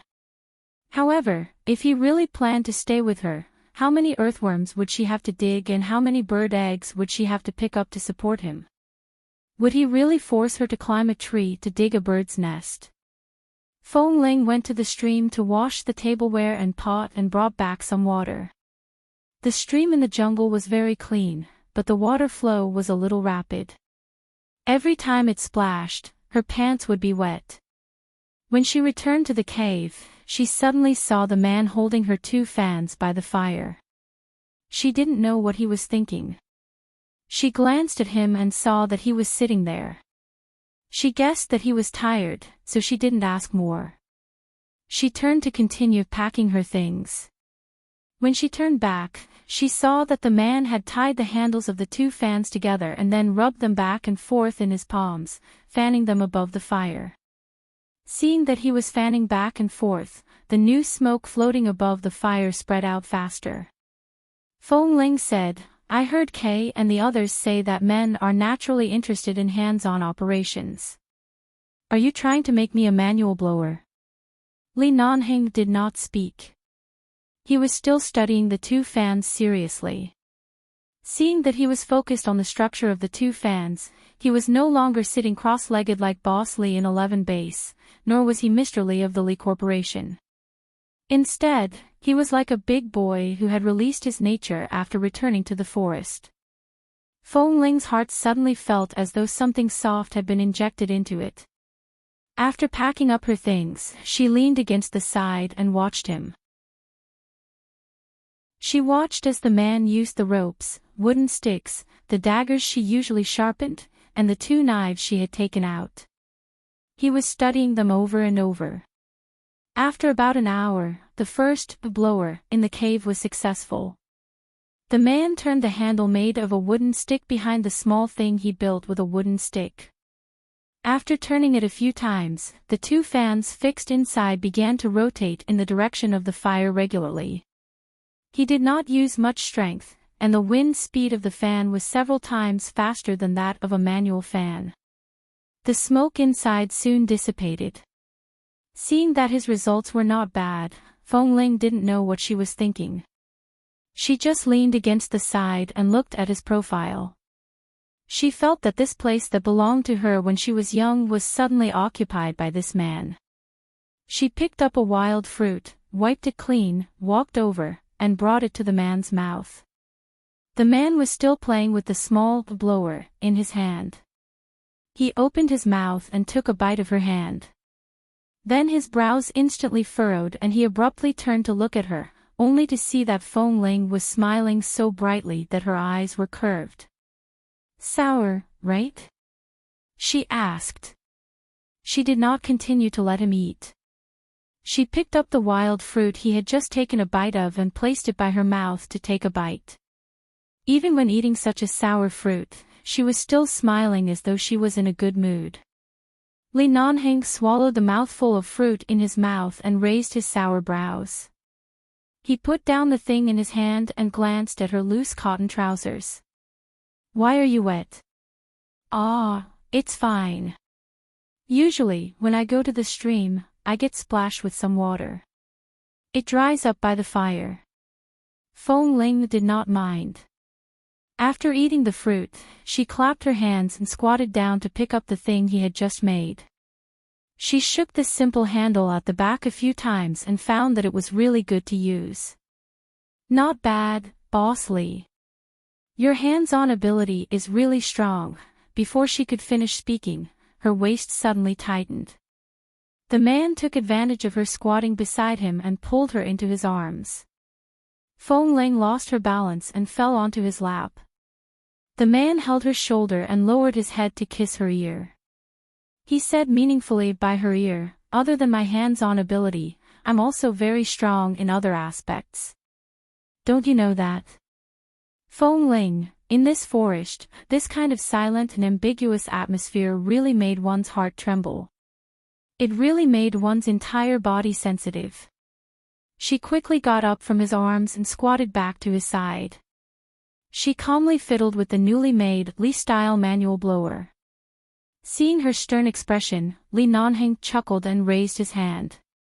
His slender fingers combed the hair by her cheek. Looking at her hair that had grown so long that it was almost close to her neck because she had not gone out to trim it in time in the past few months, he asked with a smile, "Shy again?" Feng Ling's face was slightly itchy. She raised her hand and slapped his hand away. "Stop fooling around." Feng Ling, who dared to live alone in the jungle for several months and dared to associate with snakes, insects, and beasts, would only show this shy side of a little woman in front of him. Li Nanheng smiled because of her "stop fooling around." He raised his hand and pressed the top of her soft hair as if coaxing a child. 11 Bases Goddess of War, Feng Ling, is so thin-skinned. Who would believe it? Feng Ling raised her hand to push his hand away and quickly combed her messy hair back. She then picked up the wooden stick on the ground and poked at the fire in front of her. She was still wondering when this man planned to leave. If she couldn't, she would take advantage of the rain outside to find something to eat.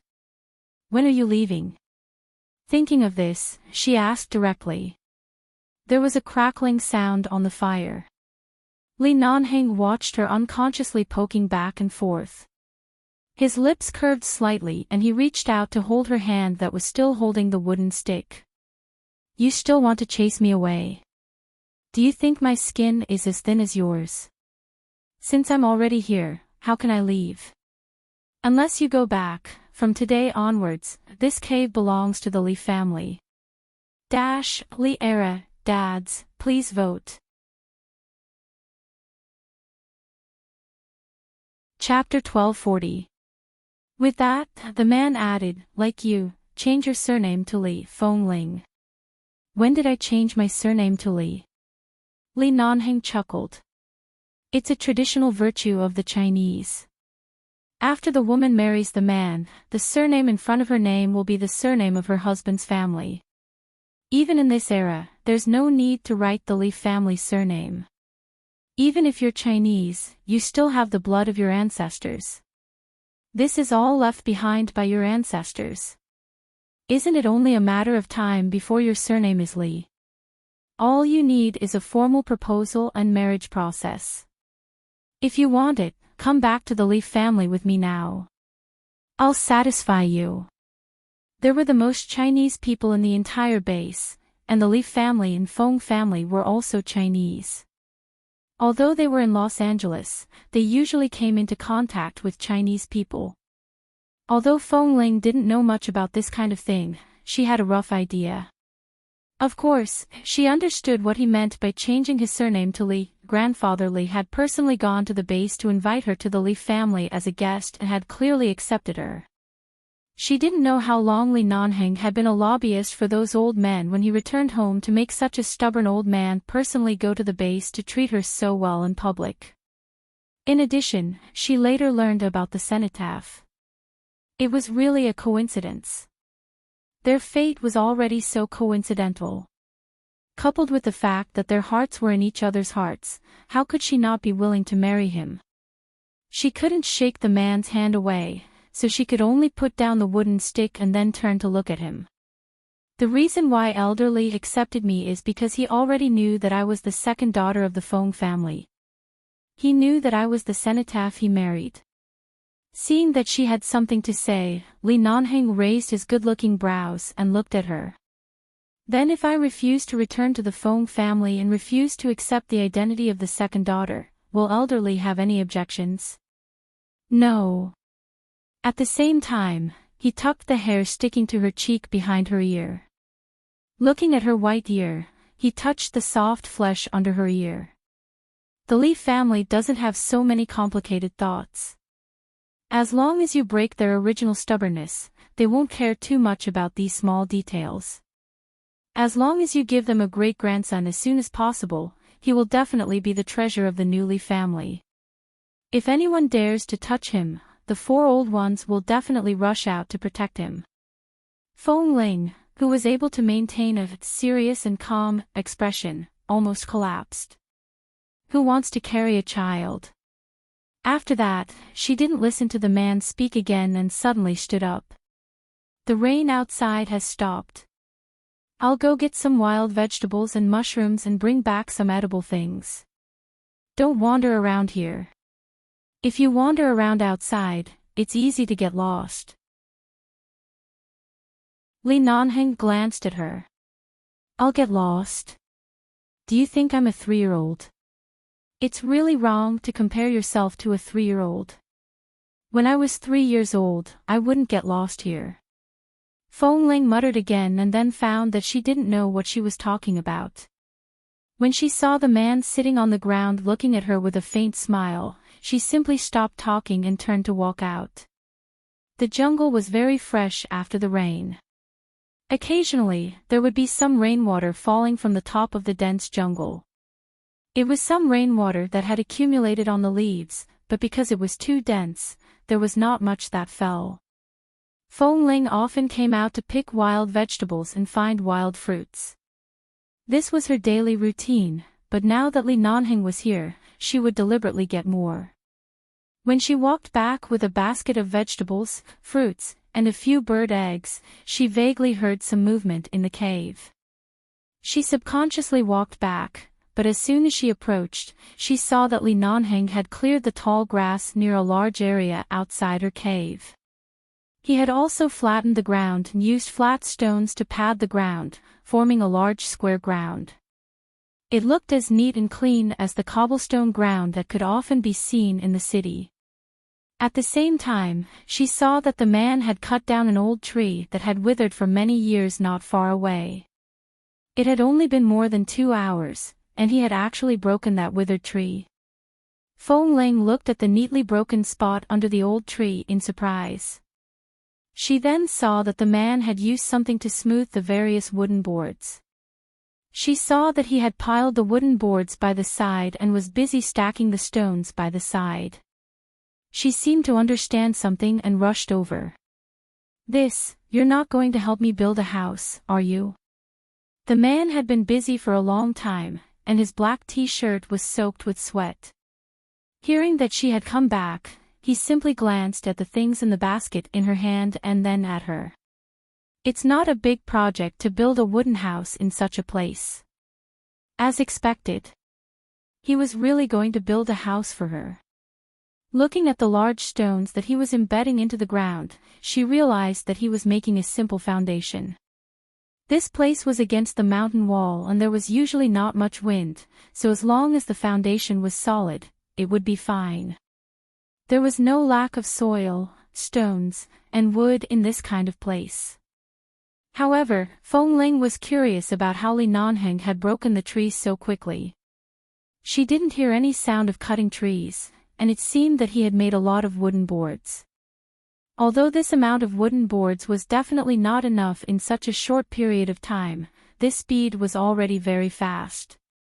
She thought of something, stepped over the pebbles on the ground, and walked into the cave. Sure enough, she saw that the black travel bag he had brought had been opened. There were all kinds of tools inside, even the strong and sharp sharpening knives used to polish stones. Of course, because there was no electricity in this place, most of the tools were manual or electric. The tools he used to cut trees and cut boards were thrown aside. It turned out that these were the tools he was talking about. He actually brought a bunch of tools that could help her build a house in this jungle. Although this place was only a cave, everyone had a deep-rooted attachment to their childhood experiences. Even if the cave was already a pile of weathered wolf bones, she could not bear to throw them out. Li Nanheng deliberately hid here because he could tell that she needed to calm her heart, so he did not intend to take her back immediately. Instead, he prepared everything and came to the place where she had saved her life in her childhood to help her build a home that could shelter her from the wind and rain. At this moment, Feng Ling truly felt the feeling of being understood, being seen through, and being loved and doted on with all his passion and patience. Chapter 1241. It seemed that the heavens were not particularly cruel to her fate. Even though she fell into the ocean when she was 1 year old, even though she was a little wolf girl and had to disguise as a man to survive, even though her life was very hard, fate gave her a Li Nanheng who could smooth over all her past experiences. She looked at the tools on the ground and listened to the man patiently building the stones outside. She suddenly dropped the basket in her hand, turned around, and walked out quickly. She rushed behind the man and suddenly hugged him from behind. The man paused and glanced back at her. "What's wrong?" Feng Ling buried her face in his back.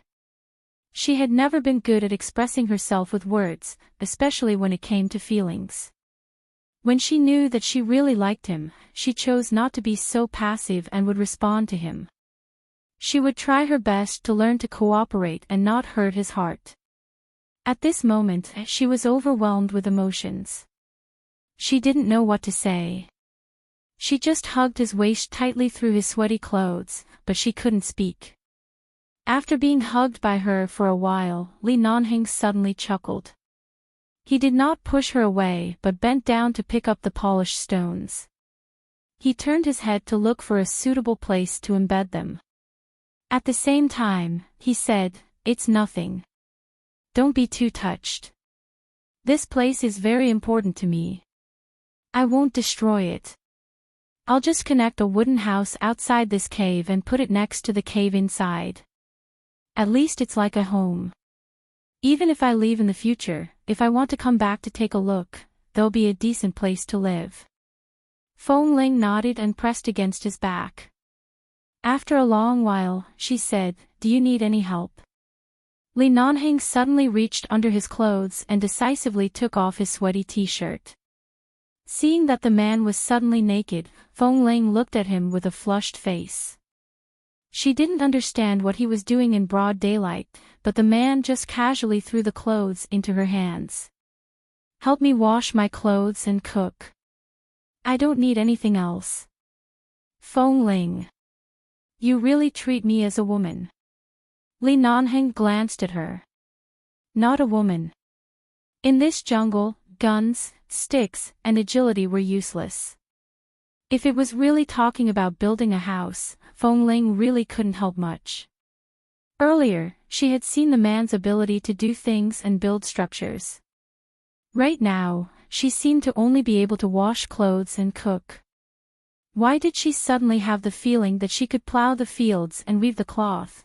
When Feng Ling lived here, she was self-sufficient and felt that she was quite powerful. Now, she suddenly changed from an instructor to a woman who washed clothes and cooked. This change made her a little helpless, but when she saw the man's naked upper body and his sweaty back, she was even more helpless. She simply carried his clothes away and quickly to wash them for him. The smell of the man's sweat was not unpleasant at all. The clothes still carried his unique scent and a faint smell of tobacco. However, Feng Ling knew that Li Nanheng was a germaphobe, so she carefully washed him and hung him on the drying rack that she had temporarily set up with some long wooden sticks in the cave. After all, a house was a big project. No matter how fast she was and how many tools she had, it was impossible to build it in a day. After the stones and foundation outside the cave were laid, the sky was already dark. Li Nanheng went to the stream to take a shower. After showering, he came back refreshed and relaxed. He was wearing the clothes in his travel bag. They were all simple and loose clothes. If she hadn't seen those tools, Feng Ling would have thought that he had come to the jungle for a vacation. She had already showered and was sitting in the cave to make food. In the past, when she was outside, she rarely had the chance to cook personally, and she didn't know how to cook. There were only a few simple things, but in this jungle, she could only rely on herself for 3 meals a day. She couldn't eat takeout here, so she was used to this. However, with the sudden appearance of a man, it was as if there was something different in the peaceful and unchanging life of the past few months. She didn't know why she was jumping with joy in her heart. She was just very happy. She was just in a good mood. She could clearly feel that she was in a good mood. Also, when she saw that Li Nanheng had walked back safely after taking a shower and was sure that he really wouldn't get lost, she smiled and looked at the refreshed man. She placed the dinner she had prepared on the small stone table. "Boss, let's eat." Li Nanheng had already walked over and sat by her side. He took the bowl, picked up the chopsticks, and lowered his head to take a bite. His posture was natural and casual, as though he had not just come from a big city like Los Angeles. Instead, it was as though he had lived in this place with her for many years. This kind of place is indeed suitable for eating and sleeping. It's really quiet. As Li Nanheng spoke, he glanced at the stone foundation outside the cave. "We'll continue tomorrow morning.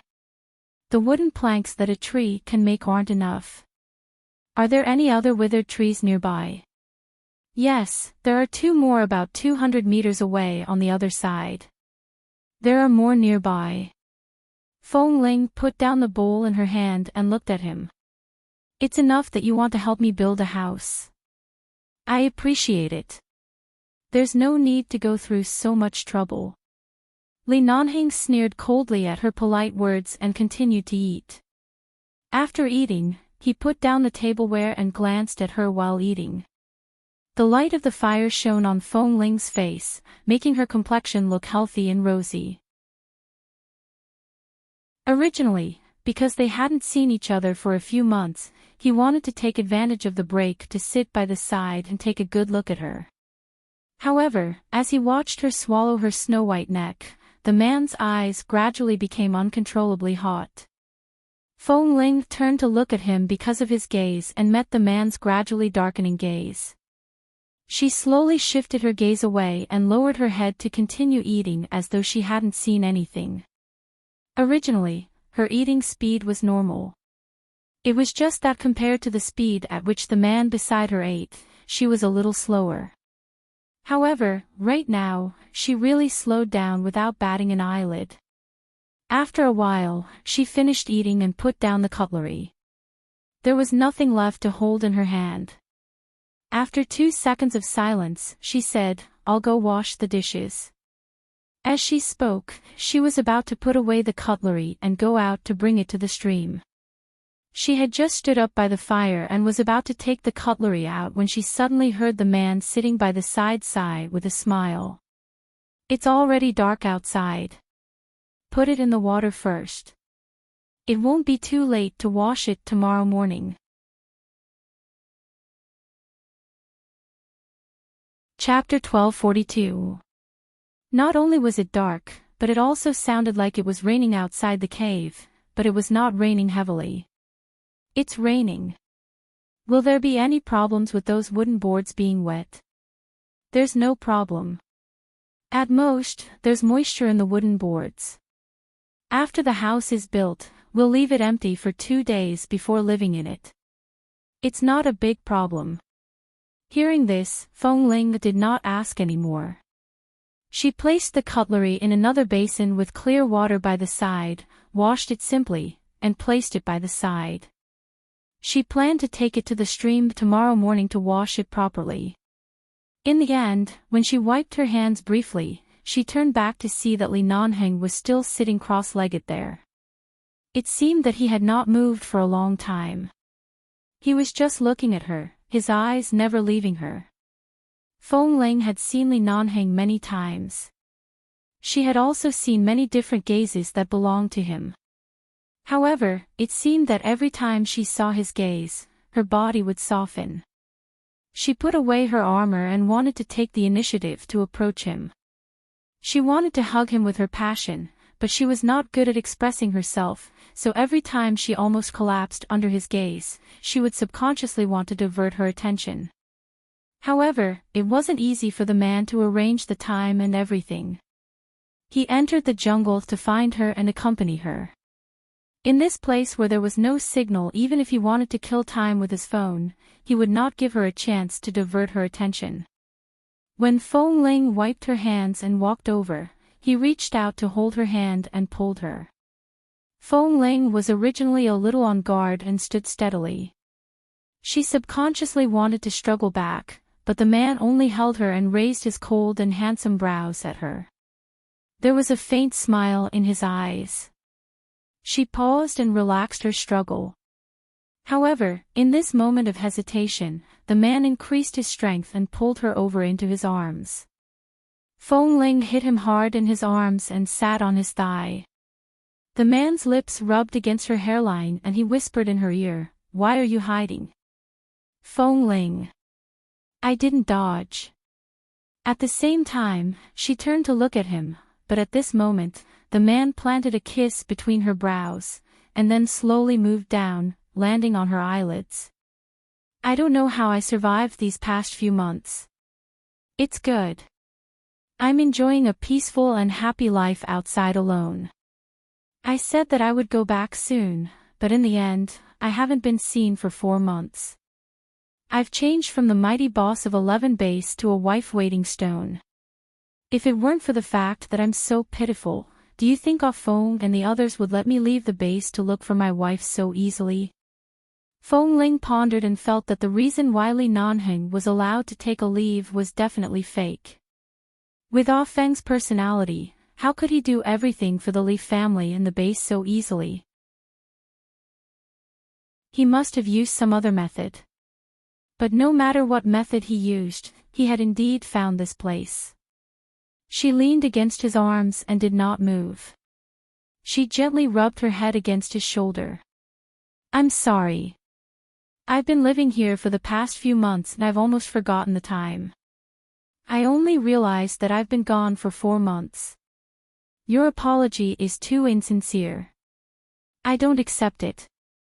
The man's tone was indifferent, but he did not let go of her hand. Feng Ling realized that this man was actually being arrogant. She immediately raised her eyes to glance at him, only to see that the man was looking down at her. Knowing that he was digging a pit for her to jump into, Feng Ling pretended not to know. "Then what do you want?" "What do I want?" The man hugged her waist tightly and pressed her against his chest as if hinting.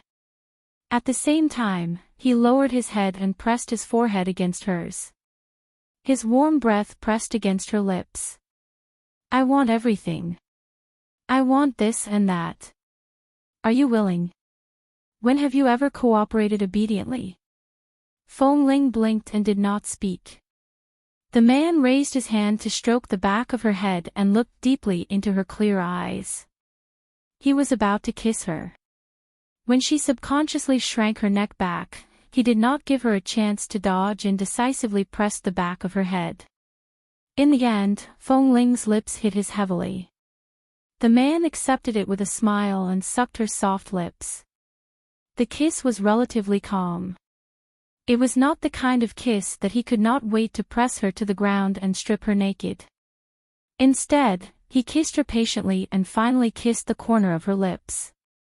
He stroked her slightly longer hair and pressed against her lips hoarsely. Just like this, take the initiative. When will you learn it? In the beginning, because they hadn't seen each other for several months, Feng Ling subconsciously felt a little embarrassed. Being held in the man's arms and kissed like this, the feelings she had in the past were also stirred up. She looked at him and felt that the man seemed to understand her very well. He was patiently drilling into her heart step by step. Even if he did have the most direct physical desire, he had always respected her when it was time for him to respect her. For example, right now, his eyes were clearly filled with desire, but he only hugged her, kissed her gently, looked at her patiently, and talked to her. Seeing that she had been leaning in his arms without saying a word or moving, Li Nanheng stroked her head comfortingly. I walked for a long time in the jungle before coming in. I've been busy with the wood and stones in the afternoon. I'm really tired. Let's sleep, but it's indeed a bit difficult for two people to sleep on this stone bed. When the house is built, I'll think of a way to get a bed. With that, he signaled her to lie down on the stone bed with his eyes. Sleep on it. I'll simply spread some hay on the ground by the side and sleep for the night. I see there's hay here. It should be able to be used. Tomorrow, before he could finish speaking, Feng Ling, who had been obedient in his arms, suddenly raised her eyes to look at him. Her eyes were bright, and he couldn't tell what she was thinking. Just as Li Nanheng paused for a second because of her gaze, she suddenly raised her hands and wrapped them around his neck. She raised her head and kissed him. First, she kissed the man's firm and handsome chin, then she moved up and kissed his face. Then she moved to his lips and kissed him without hesitation. After all, she had been kissed by him so many times. No matter what, she had learned some tricks. She carefully used the tip of her tongue to pry open his lips. She felt the man's entire body tremble. The moment his gaze darkened, she hugged his neck tightly and refused to let go. It was as though she had experienced something new. She carefully used the tip of her tongue to gently lick the soft outline of his lips twice. Begging for monthly tickets. Chapter 1243. Although he said that he wanted Feng Ling to take the initiative, once she really took the initiative, even if it was just a kiss, even if it was just a simple tease, it could make the blood of the man who had been maintaining his rationality boil. In the mountains and forests, in the empty cave, there were occasional cries of unknown birds and beasts several miles away. The aura of nature surrounded the vicinity, and there was only a man and a woman hugging each other. The woman he loved the most was in his arms, and she was still so proactive. No one could King stand it. Not to mention Li Nanheng, who had endured for who knew how long. Feng Ling probably only had the courage to take the initiative to kiss him. She didn't know how to proceed to the next step. She kissed the man until his entire body tensed up and his arms held her tightly like iron pincers. The man took the initiative to kiss her deeply. She had also taken a simple shower by the stream, and the two of them smelled clean and fresh. The crackling sound of the fire by the side was connected to the sound of the rain outside the cave. However, Feng Ling's face had turned warm and looked very soft. Li Nanheng couldn't help but wish he could turn into a beast right now. Feng Ling didn't expect Li Nanheng to be so decisive. By the time she reacted, Li Nanheng had already carried her to the stone bed she had slept on for several months. Although there was a simple layer of bedding on it, there was also hay under the bedding, so it wasn't very hard. When her clothes were almost torn by the man, she quickly raised her hand and said, "Don't, I only brought a few clothes.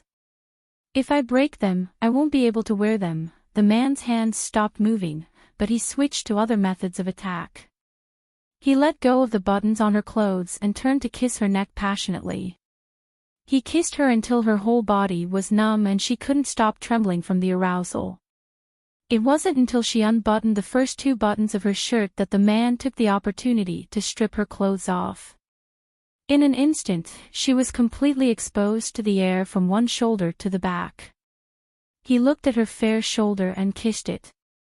Feng Ling tilted her head slightly. Her eyes were red from the stimulation brought by the man.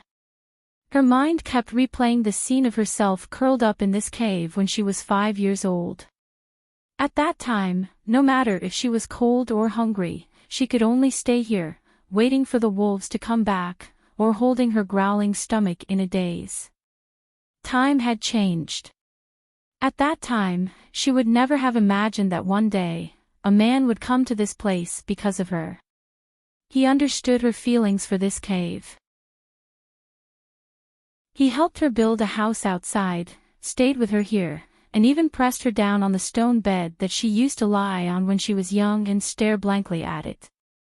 Her response made the man on the verge of exploding, but as if he was afraid that she would catch a cold, he raised his hand and touched her waist. Even though he was about to explode, he still asked hoarsely, "Are you cold?" Feng Ling shook her head. "No." Hearing her reassuring answer, the man smiled and kissed her lips. "Don't worry. Even if you're really cold, I'll make you warm up." Right now, Feng Ling was already very hot. She did not say much, but since she had taken the initiative, she would treat this man she liked wholeheartedly. Her 2 slender, snow-white arms were still tightly wrapped around his neck, refusing to let go.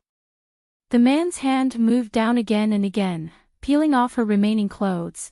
The stimulation his hand brought her was unimaginably strong.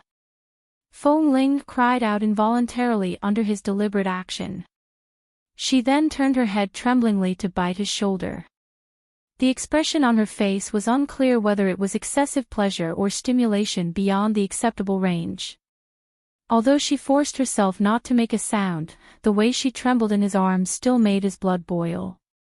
The man's movements did not stop. His lips were still kissing her. Gradually, from the initial gentle and lingering, he gradually lost control and became a little rough, but he was still trying his best not to hurt her.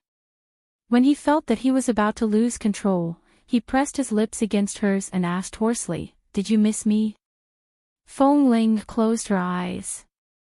Her eyelashes trembled, and her face was full of shyness and sincerity. She made a light and hoarse sound. "It's good that you know you missed me." Li Nanheng kissed the corner of Feng Ling's mouth. The distance between them was so close that even their breaths were tightly entwined. "At least you're not so heartless. Seeing that this cave is equivalent to half of your home, I'll accompany you here until the day you untie the knot in your heart and are willing to return to the base with me, En." As he spoke, he tried his best to use patience and gentleness to enter the topic of the bed. On this stone bed, Feng Ling gradually tightened her grip on the simple bedding under her. She had not been like this for several months. Fortunately, he tried his best to be gentle, but in the end, she still let out a sobbing moan. Li Nanheng stared closely at Feng Ling's expression. Seeing that her eyebrows gradually relaxed, the hair on her forehead was soaked with sweat, and her somewhat helpless expression because of the rising tide of emotions and feelings, waves of boiling emotions welled up in his heart. He wanted to stay like this forever. Even if it was in this wild forest, even if it was isolated from the world, even if she chose to return to this kind of peace and never leave, he was willing to stay here with her until the end of time, unwilling to leave. Looking at Feng Ling's expression under him, although she usually wore a calm and plain mask in front of others, she would only release her softness in front of him. She would have such a helpless and seductive look under him. She would support him and rush out of the enemy in times of danger, making him feel endless joy and satisfaction, whether it was when he was sober or in this kind of pleasure. He loved this feeling so much that even his heart trembled. He kissed Fong Ling's sweaty face, from her forehead to the tip of her nose, from her lips to the corner of her mouth. It was as though he was holding his entire world in his arms. He sighed in her ear over and over again. Fong Ling. I fucking love you so much that I almost forget who I am. You're mine. You're mine for the rest of my life. No matter if you're happy or unhappy, no matter if you're in 11 base or in any corner of the world, you can't push me away. Do you remember? Fong Ling's face was covered in sweat, and her lips were wet with sweat. Fong Ling couldn't help but snort under the violent impact. She replied unsteadily, then what if you push me away? The man chuckled and suddenly bit her lips hard. Impossible.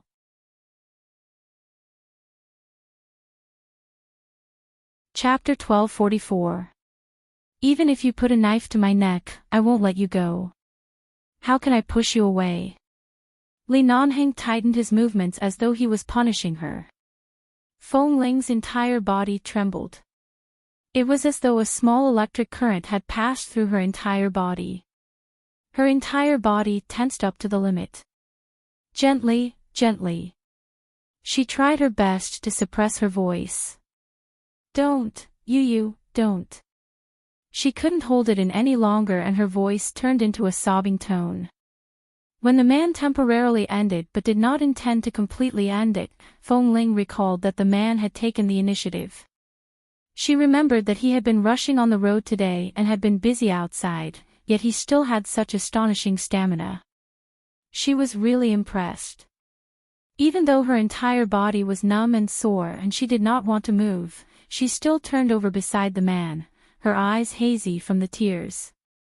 Li Nanheng turned to look at her. He had not had enough. He only planned to continue after resting for a few minutes, but when he saw the little woman in his arms and her flushed face, he was so seduced by her gaze that he did not even want to rest for a few minutes. He wanted to continue like this, so he smiled and kissed her cheek. You make me feel like a hooligan who bullies the weak. Fong Ling glanced at him, and in the next moment, Li Nanheng's brows suddenly twitched. He was speechless because Fong Ling suddenly pushed him down, turned over, and sat on his lower abdomen. She panted and said condescendingly, I'm not weak. Li Nanheng stared at her in shock, as though he wanted to confirm if Fong Ling, who had learned to take the initiative today, was really her. However, Fong Ling did not give him time to be shocked. She immediately moved back until she found the right position. She looked at him with bright eyes, clearly wanting to prove that she was not weak. She pressed down on him forcefully. She sat down. Everything that night was too crazy. Time seemed to pass especially quickly. By the time the two of them were exhausted and sleepy, the sky outside the jungle had already revealed the light of dawn. After an entire night of rain, there was still some cold air outside. If she went to Qingxi to take a bath at this time, she would definitely catch a cold. The two of them were indeed too tired to move. They couldn't even be bothered to wash up. He bit Fong Ling's ear and asked in a muffled voice, shall we shower together after we wake up? Fong Ling did not answer. She was so tired that she had fallen asleep. In this jungle, there was no need to wake up early for morning training. There was no need to face the rules of time that one had to abide by outside. They could wake up whenever they wanted. The two of them fell asleep in each other's arms. Fong Ling was so tired that she tilted her head in his arms. In the end, Li Nanheng did not sleep on the hay on the ground. Although the stone bed was not wide enough, he could still sleep if he hugged her tightly. He was happy to sleep with her in his arms. Li Nanheng kissed her face again and fell asleep with satisfaction. For 4 consecutive days, except for being forcefully dragged back to the cave by Feng Ling at night to rest, Li Nanheng barely rested during the day. He had been busy cutting down withered trees and making wooden planks to build the house. 4 days later, the house had already taken shape. The roof had also been built, and several layers of wooden planks had been placed, mainly to prevent rain from leaking. Feng Ling also helped out in the past few days. She couldn't build the house, but she paved the ground between the house and the cave with stones. She then went to the jungle to dig some mud and mixed the stones with the soil to continue leveling. In the end, when the stones and soil were dry, the ground was like a floor made of pebbles. It was very flat and beautiful, and it gave off a very natural feeling. Feng Ling pulled a long line in the cave behind the house to dry the clothes. Previously, it was just a simple wooden rack. Now, she had more space to dry the clothes and place things. Li Nanheng's ability to survive in the wild was really strong. He even used the remaining yellow soil and cut flat stones she dug to build a stove in the cave. This way, when she cooked in the future, she didn't have to use the simple method of roasting on the fire. Instead, she could use the stove to cook. This was more convenient and there wouldn't be so much smoke. In the past, Feng Ling only wanted to return to this place to live alone and have some peace and quiet. She had never thought of building a house or doing these things here. Li Nanheng's arrival had made a qualitative leap in her life here. The two of them personally built a home with bricks and wood, filling Feng Ling's heart with bricks and wood. Feng Ling stood outside the house and saw that Li Nanheng was reinforcing the windows. She looked at him and said, "You've made this place so good. Even if I want to leave now, I can't bear to leave. What should I do?" Li Nanheng's hands did not stop. He continued to fix the wooden planks on the window and replied, "I'll stay with you as long as you want. Even if I go out in the future, I can accompany you back when I miss this place. You can't bear to part with this place, but can you bear to part with me?" For several days, they lived together from morning to night. They worked together during the day and slept together at night. There was no one else staring at them, and there was no need to be afraid of being shy. Feng Ling also no longer hid her feelings. She directly answered with a smile, "I can't bear to part with you." "That's right." The man nailed the wooden planks to the window frame and patiently hammered the nails as he said, "Wherever I am, that's your home. We can build a house here, and we can also have our own place outside.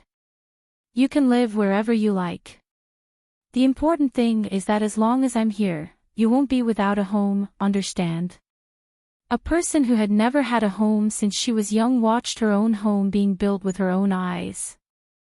She heard a man say that wherever he was, that was where her home was.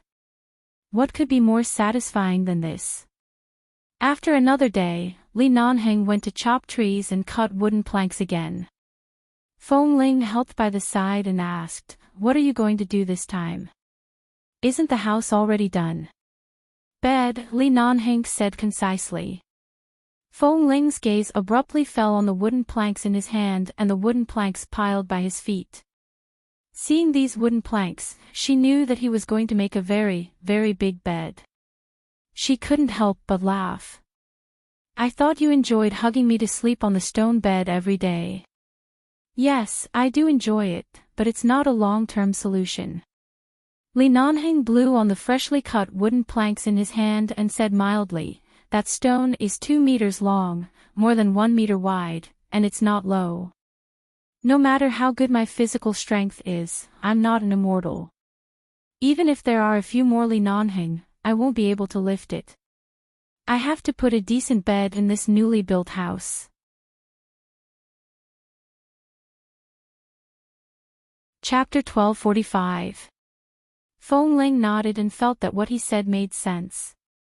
At the same time, she asked, "Then what should I do now? There are still a few hours before lunch." There's no need for me to boil water and cook now. Teach me how to use these tools. I'll help you, okay? Li Nanheng stopped his movements and glanced at her. He saw that Feng Ling was sitting on the small stool made of a few remaining pieces of wood and looking at him with one hand holding her chin. He sighed with a smile. I don't need your help. If you really have nothing to do, why don't you dance for me? Feng Ling, the man raised his eyebrows. Why are you looking at me like this? Feng Ling put down her hand and said with a stern face, I don't know how to dance. He smiled. Oh, yes, you really don't know.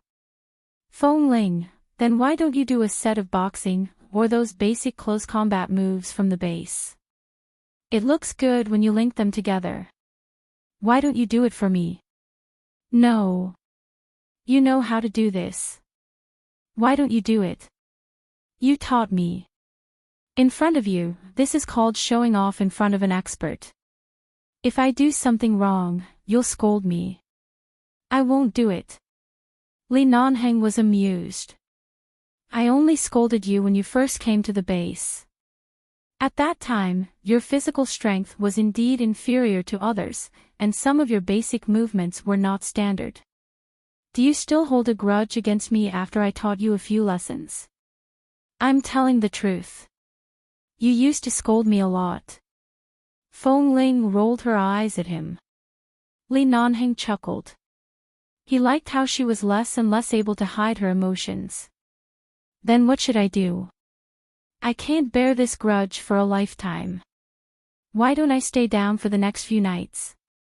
So that you can suppress my arrogance. Feng Ling ignored him. She didn't know how to build a house or a bed, but she could make some small stools.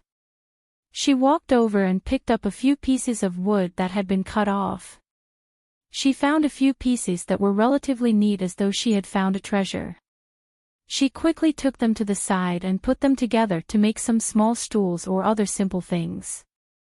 Seeing that she had clearly begun to like making small things in the past few days, and then looking at her carefully studying a few wooden boards, Li Nanheng smiled faintly and continued to do the unfinished work at hand. The amount of work needed to build a bed was definitely not as huge as building a house. The house had to pay attention to all kinds of details such as waterproof and rainproof. There were also layers of boards inside and outside the house to block the wooden cracks and other auxiliary things. As for the bed, it was relatively faster as long as it was firm and sturdy. After Li Nanheng finished building the bed, he placed it in a suitable position against the wall in the room. Then he noticed that the room probably lacked a set of tables and chairs for eating. This was more or less enough. There was no hurry. Recently, Feng Ling also wanted to make some small things. He could slowly teach her how to make them and accompany her. This way, she could also find some interest. The two of them had lived in the city for many years. In such a quiet life in the jungle where they didn't even need to turn on their phones, they didn't feel bored at all. In fact, they felt that this kind of life was so peaceful that they could let go of all the grudges outside. Feng Ling calmed down and did not mind much about the Feng family and Feng Mingzhu. After all, in the past 20 years, she hadn't had any contact with the Feng family. It seemed that she had nothing to do with that family except for a blood relationship. Although Feng Mingzhu was extremely selfish and narrow-minded, the elders of the Feng family were not heartless people. In this way, Feng Ling did not have too many complaints, dissatisfaction, or hatred, nor did she have any feelings of being touched or thinking about. If she left the jungle one day and returned to the outside world, Feng Ling would go to the Feng family to take a look.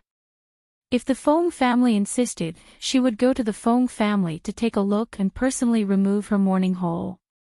She would tell them that she was still alive and thank them for giving birth to her. She would return to the Feng family, but she would only acknowledge them. She would not stay in the Feng family. She would still be the same Feng Ling. If the Feng family chose to be quiet and not disturb her, she would remain silent and not reveal the truth.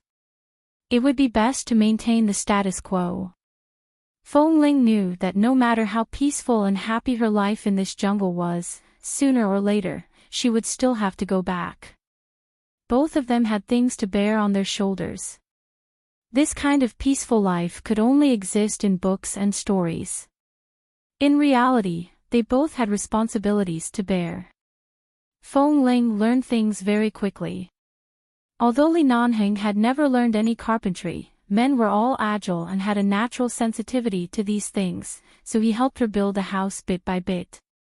After she learned how to make the wooden boards, she spent a week building tables, chairs, and other small items with him. The wooden house that belonged to them was complete and did not even lack any furniture. After they officially moved in, Feng Ling opened the wooden cabinet in the house, took out a clean set of clothes that belonged to Li Nanheng, and walked out. Before she walked to the stream, she heard the sound of water splashing. She craned her neck to look over, only to see Li Nanheng biting a blade of grass in his mouth. The tall and straight man was standing there bare-chested.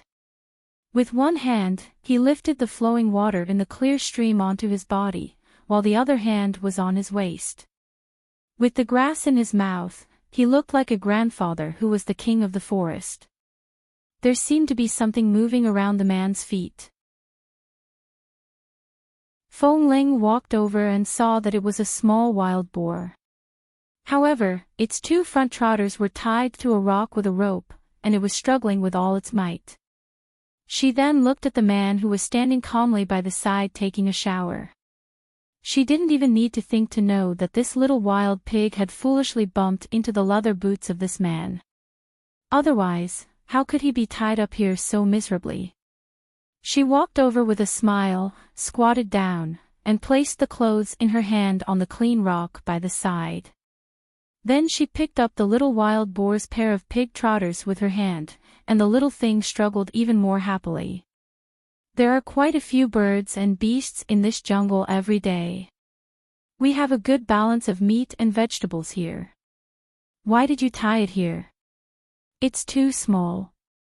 If you want to eat it, you have to wait until it grows up. Otherwise, I won't be able to do it, she suddenly said.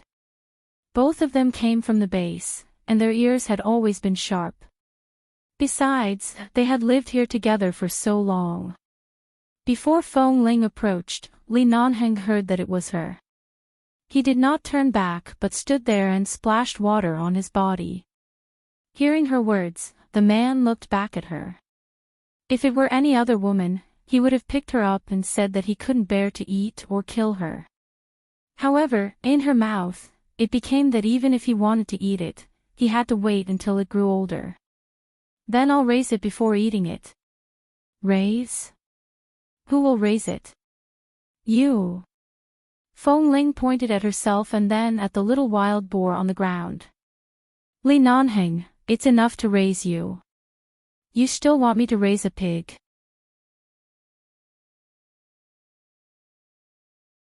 Chapter 1246.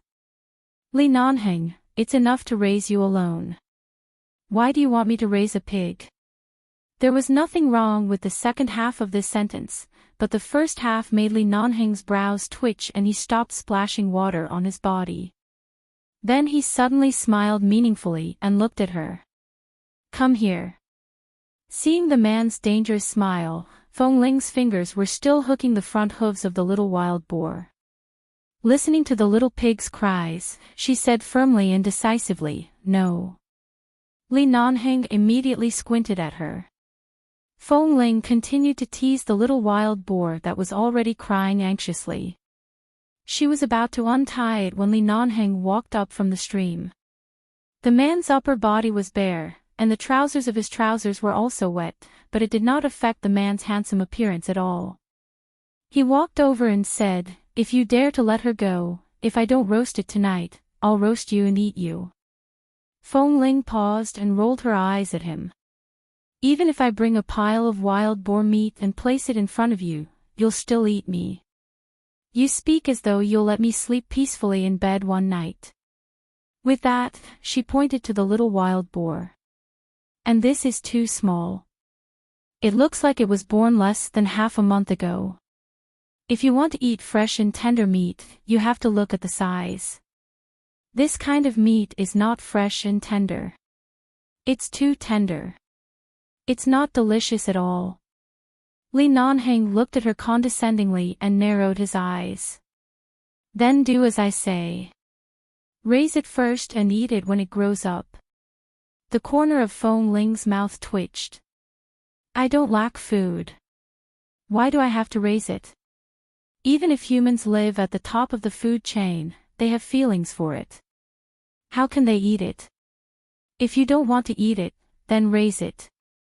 It just so happens that I lack a living creature by my side. It can help you relieve your boredom. There are so many living creatures in this jungle. Why don't I catch a few non-poisonous snakes and let them sleep under our bed every day? Li Nanheng snorted, bent down to hold her chin, and decisively kissed her hard on the lips. When Feng Ling was kissed until she almost fell to the ground, he said hoarsely, "Up to you. If you like such excitement, I'll accompany you." Excitement? The excitement of raising snakes under the bed. I shudder at the thought. Feng Ling quickly slapped his hand away. I don't want to raise you. I don't want to raise anyone else. Let this little wild boar go. Let's eat something else. The man saw that she insisted on letting it go and had no objection. Feng Ling quickly released the little wild boar's front hooves.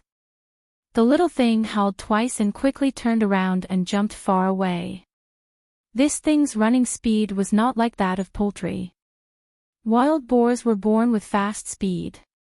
The reason why Feng Ling was fast was because when she was young, she had to be fast in order to eat in the jungle. Otherwise, she wouldn't be able to catch anything. You're not going to shower anymore. Seeing that the man did not take the little wild boar seriously and was about to kiss her again, she raised her hand to block him. I'm covered in sweat, Li Nanheng chuckled. He recalled that he had been busy for a long time in the morning and was covered in sweat. Her body was clean and emitted a fresh smell. He kissed her lips again, but this time, he only tasted it lightly and did not go too deep. He turned and went back to the stream to take a shower. This stream was very shallow. Many places were only more than 10 centimeters deep. The deepest place was where he was standing, but it was barely up to the man's waist. The man stood there and leaned back leisurely. He picked up a blade of grass and held it in his mouth. Feng Ling watched for a while, walked over, and deliberately splashed water on his head. The man did not dodge but teased, Why? Do you want to help your husband shower personally? What husband? Up until now, Feng Ling was too embarrassed to call him husband. This man kept calling her little wife every day. Furthermore, before she slept, she had asked him about it. The reason why Li Nanheng had never explained to her about marrying the cenotaph was because the Feng and Li families had an agreement. Within 3 years, no one could know that the Li family had married the Feng family cenotaph. After all, this kind of thing was too unbelievable to outsiders. In order to respect a dead child and not let others spread rumors, he had to abide by this 3-year agreement. Within 3 years, he would not marry another woman and would not explain this strange marriage. However, this was only a verbal agreement between the two families. It was not like they were really married. Furthermore, to Li Nanheng, he only married a few pieces of clothes she had worn when she was young. However, he had been shamelessly calling her his little wife all day long, as if she had completely and utterly belonged to him. She splashed the water on his head again and looked at the old scars on his back that were not too obvious but could be seen.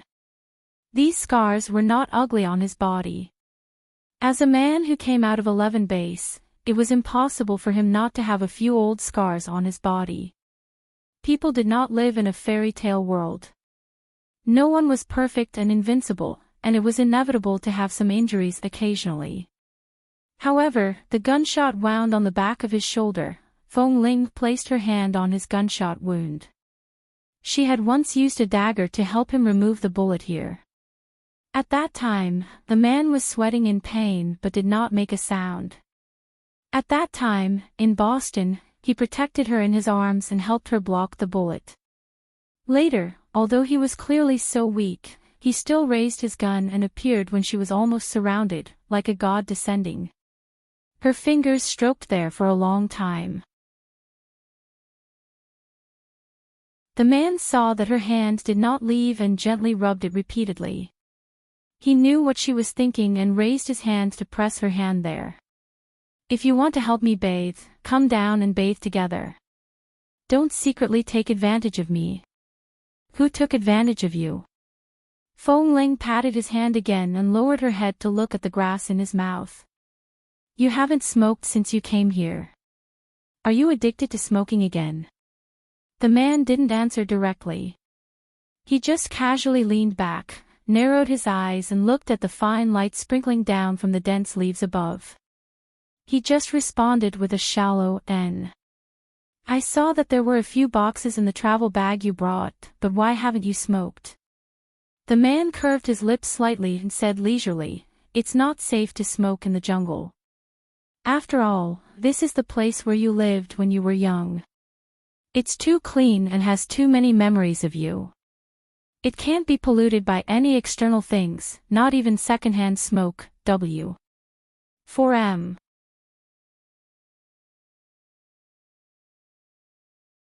Chapter 1247.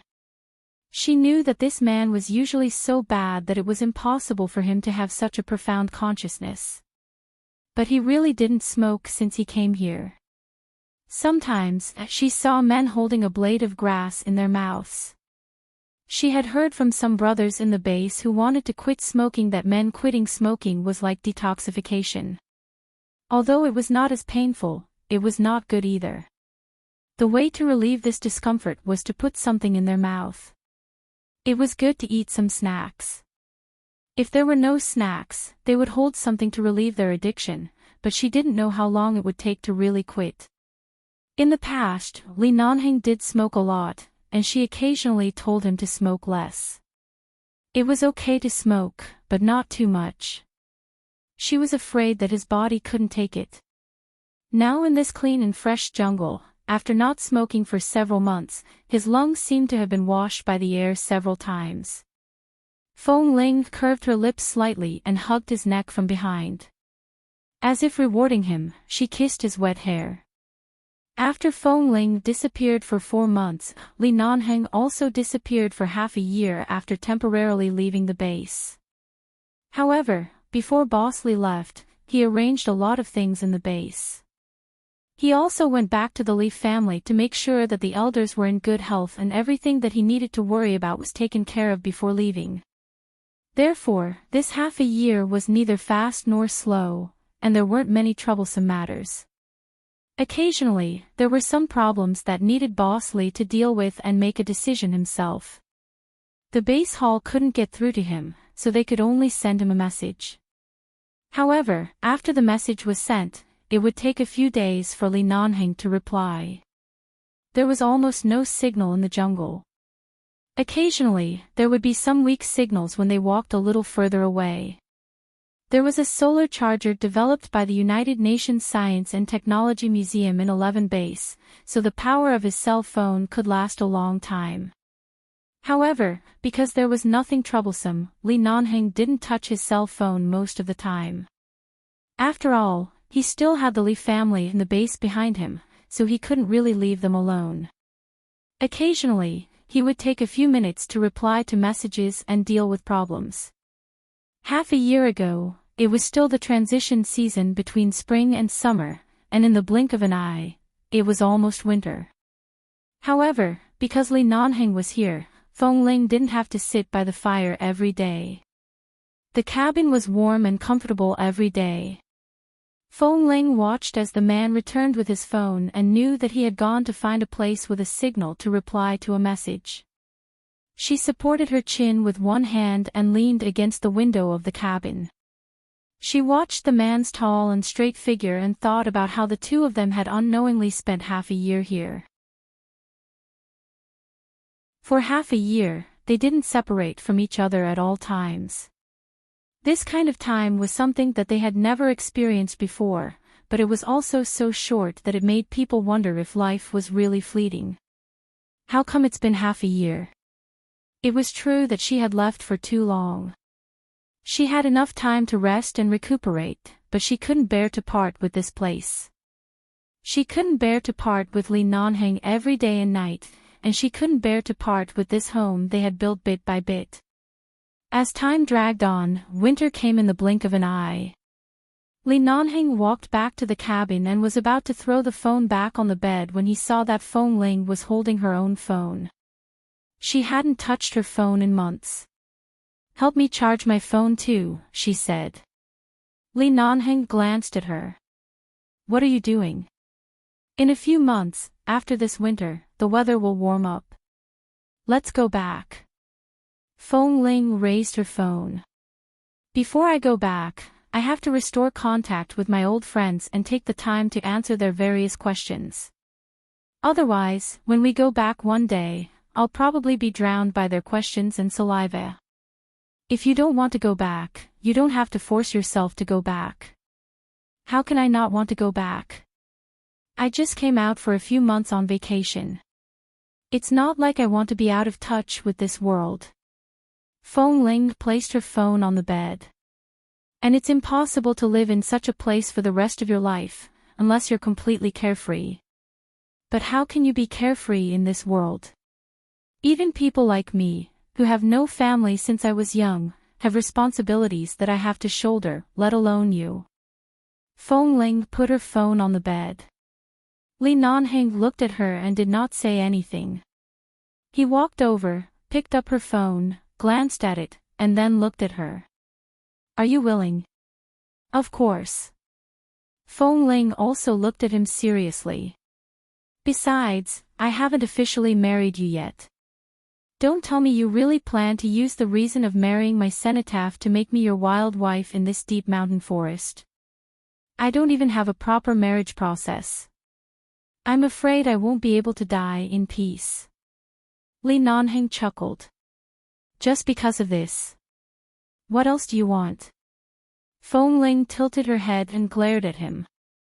"All right, I'll get married when I go back. I'll marry you first."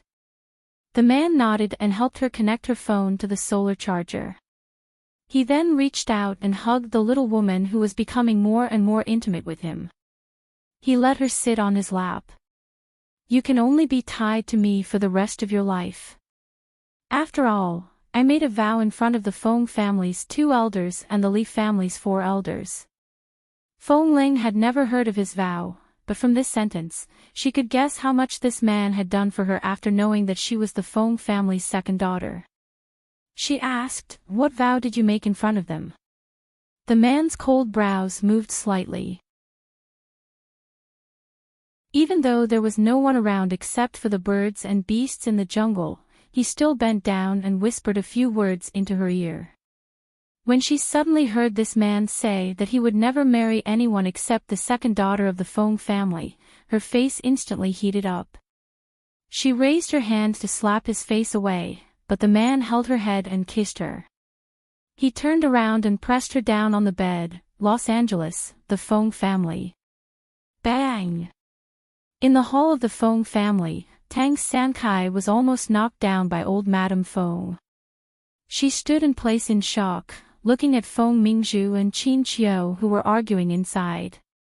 The servants rushed forward to support the expensive Tang Sankai and old Madame Feng. At this time, Grandfather Feng also entered the door. Seeing the situation inside, he immediately frowned. What happened?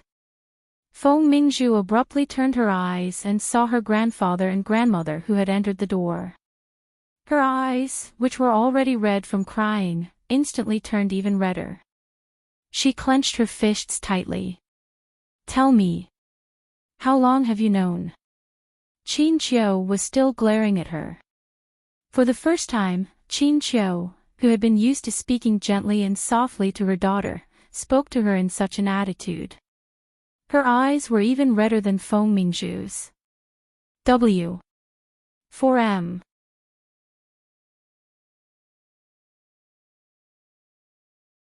Chapter 1248. What's wrong? Why are you arguing here? Grandfather Feng suddenly shouted. At the same time, he saw a stack of documents on the coffee table. He narrowed his eyes and walked over. When Grandfather Feng was about to touch the stack of documents, Feng Mingzhu suddenly reached out and grabbed them as if she had been electrocuted. She messed up the documents and scattered them on the ground. She didn't want them to see them. Seeing her action, Qin Qiu was so angry that her eyes turned red and her forehead twitched. Mingzhu, that's your sister. Before Grandfather Feng could figure out what was going on, he abruptly raised his old but bright eyes to look at Qin Qiu. What? At this moment, Grandmother Feng walked over tremblingly with the help of a servant. She looked at Feng Mingzhu and Qin Qiu in shock. When you two were arguing just now, you said that my poor little granddaughter was still alive. She was still alive, right? Did I hear wrong? Feng Mingzhu had obtained the second DNA report of Feng Ling a long time ago. After checking it, she threw it into the safe. After so long, she almost forgot about it. This morning, she asked her mother to help her go back to her room to get something from the safe, but she saw it. Although Qin Qiu had long guessed that Feng Ling was her daughter, after all, Feng Ling didn't seem to want to go home. Besides, Feng Ling looked very peaceful and happy in 11 base. She only wanted to see her daughter happy. Although she wanted to acknowledge her, she couldn't bear to disturb her, so she didn't pursue the matter. Although she thought about it every day, she didn't dare to acknowledge her. However, when she suddenly saw this DNA report, the truth that Feng Ling was her second daughter was completely revealed to her. Most importantly, this DNA report was in Mingzhu's safe. This meant that she had long known about Feng Ling, but for so long, she had remained silent at home. In the past 10 months, she had changed from an ignorant and incompetent young lady to someone who had frequently come into contact with the affairs of the Feng family's major companies and was working hard to take over the inheritance of the Feng family. Qin Qiu thought that her eldest daughter had grown up after those things. She didn't expect that this was the reason. She was furious. She even hated her daughter for failing to live up to her expectations. This child was actually worried that her sister would be recognized one day. She was afraid that everything would be taken away or everything would be taken away. She was so sensitive that even after knowing the truth, she did not say a word. She had been quietly hiding this fact. That was why Qin Qiu took advantage of the time when there was no one at home to look for Feng Mingzhu. Coincidentally, Feng Mingzhu had just returned from the company and drank some wine outside, but she was not very drunk. As soon as she entered the door, she was stopped by Qin Qiu. Qin Qiu threw the DNA report and all the documents about Feng Ling on the coffee table and asked her what she thought. At that time, Feng Mingzhu was stunned for a moment. Her eyes first turned from confusion to panic, and then from panic to coldness. In the end, the mother and daughter quarreled. Qin Qiu's disappointment and question, as well as Feng Mingzhu's anger and sharp voice, were heard by the old madam who had entered the door a few minutes earlier. Then, Grandfather Feng entered the door. As if knowing that she couldn't hide it anymore, Feng Mingzhu looked at the messy documents and DNA report on the coffee table and asked in a shrill voice, "So what if she's alive? I haven't had any family for 20 years. So what if she's alive? I'm your granddaughter, I'm your daughter. I'm your beloved. Even if she's still alive, she won't come back. What else do you have to worry about?" Qin Qiu was furious. She had never thought of forcing Feng Ling to return to this family, but Mingzhu actually looked at all of this from such a twisted perspective. Fortunately, there was a servant to support her. She couldn't believe it. She raised her hand in disbelief, trembled, and then put it down. She's alive. She's really alive. My little granddaughter is still alive. Grandfather Feng was also excited, but after all, he was old and had seen decades of storms. Back then, he could withstand the news that his granddaughter had died at the bottom of the sea. How could he not be able to withstand it now? He looked at Feng Mingzhu's red eyes, then at Qin Qiu, and then at the documents on the floor. He turned his head and gave a look to the helper next to him. The helper only dared to go up and pick up the papers after receiving the old man's order. If you dare to pick them up, tear them all. Tear them all. Feng Mingzhu shouted angrily. She regretted it. If she had known, she would have torn these things up and destroyed them all. Back then, she only felt that it was necessary to keep these things. After all, if she wanted to do something in the future, it might be very troublesome to check them again, so she simply hid them in the safe. She didn't expect that they would become a time bomb now. Grandfather Feng was the head of the family. The servant didn't dare to look at her. She hurriedly picked up the things and tidied them up. When she saw the contents of the documents, she quickly controlled the excited expression on her face and quickly handed them to Grandfather Feng. Grandmother Feng rushed over and stood by the elder's side, watching him flip through them one by one. When she saw all the information about Feng Ling, including Feng Ling's photo, and the contents of the DNA test report, Grandmother Feng was so excited that she suddenly snatched the document with Feng Ling's photo. She stared at the short-haired but calm smile on the girl's face. She raised her trembling hand and carefully touched it. Tears fell. This is my little granddaughter. The servants were also excited. After all, they were all old servants of the Feng family. After the second miss was born, they also took care of the child for an entire year. The death of this child was a huge blow to the entire Feng family. Now that this child was still alive, everyone was very excited. Seeing their excited expressions, Feng Mingzhu's eyes were filled with a destructive blow. She staggered back, looked at the things in their hands, and then turned to look at Qin Qiu, who was holding her chest in anger. Mom, you knew it long ago. Did you know it, but you didn't say it? Now you're blaming me. Qin Qiu took a deep breath and suddenly raised her hand to slap her. I didn't say it because I respected her choice. I didn't want to disturb her current peace. I just wanted her to live happily outside. But you hid these things and refused to say it. You know why. W. 4M.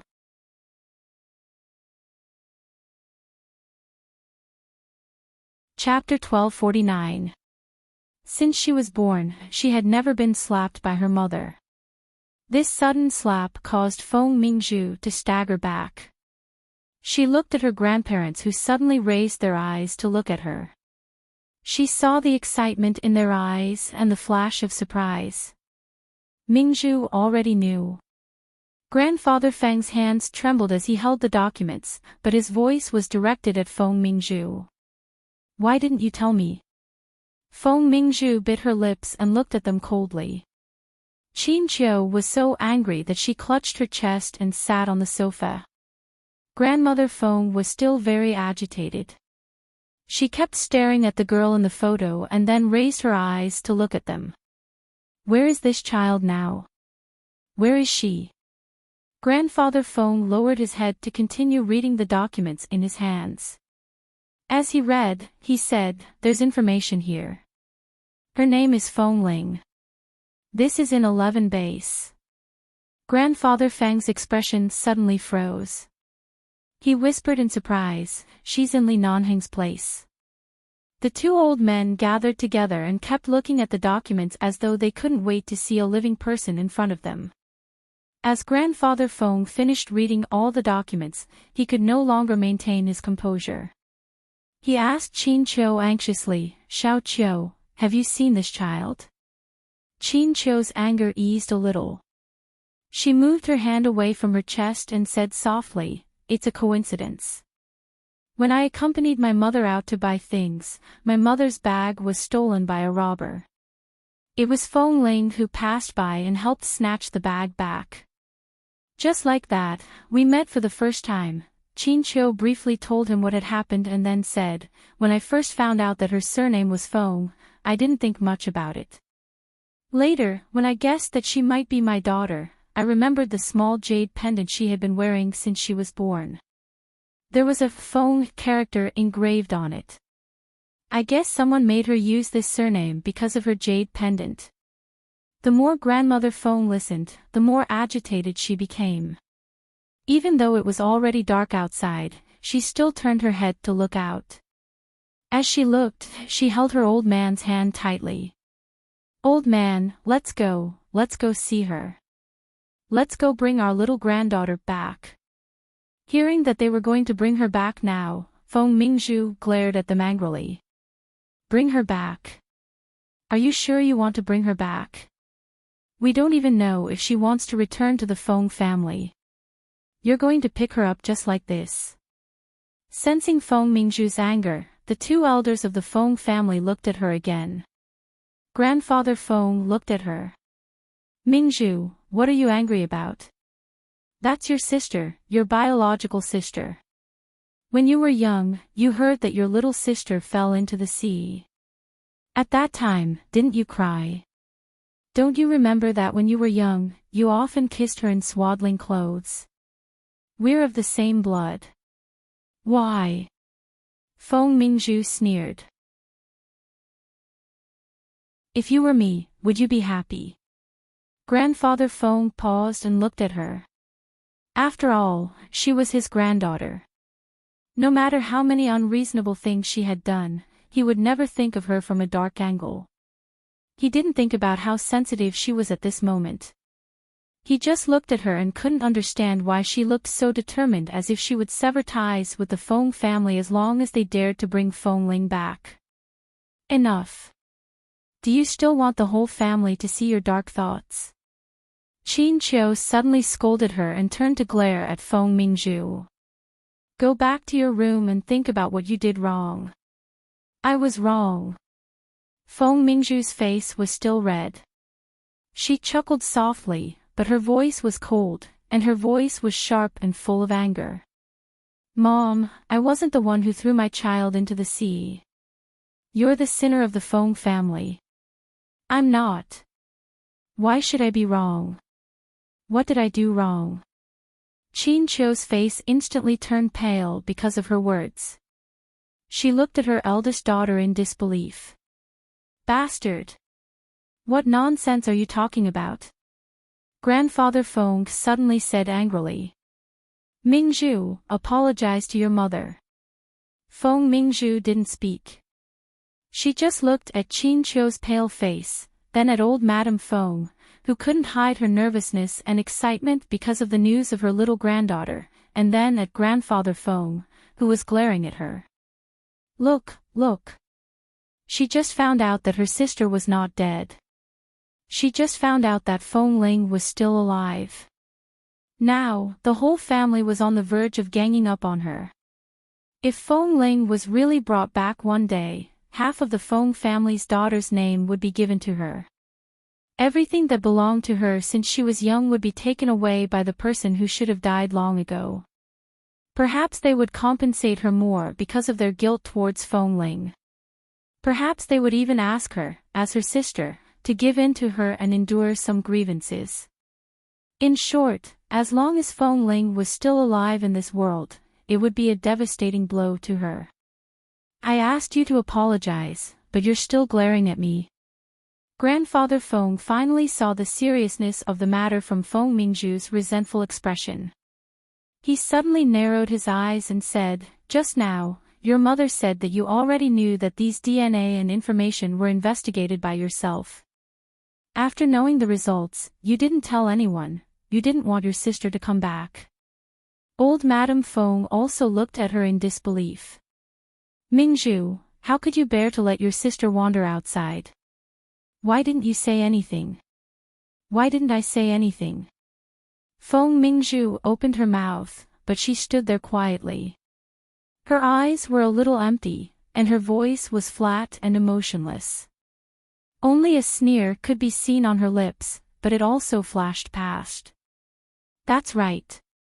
Why didn't I say what I was afraid of? Qin Qiu looked at her expression as if she had been hit. Although she was angry, she couldn't bear to see her trapped in that dilemma. She frowned and said, Mingzhu, you're no longer a child. You understand the logic very well. You've all grown up. Even if Feng Ling returns to the Feng family, no one will compete with you for the love of the elders. Besides, you know how the Feng family does things. Even if she comes back, the family won't be biased. You're still the apple of the Feng family's eye. Everything you want will still belong to you. Put down those knots in your heart. Whether she wants to come back or not, you have to get along well with her, okay? All right. Feng Mingzhu raised her chin slightly, the emotions in her eyes still unclear.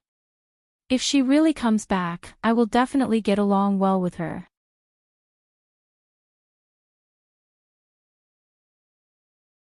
Chapter 1250.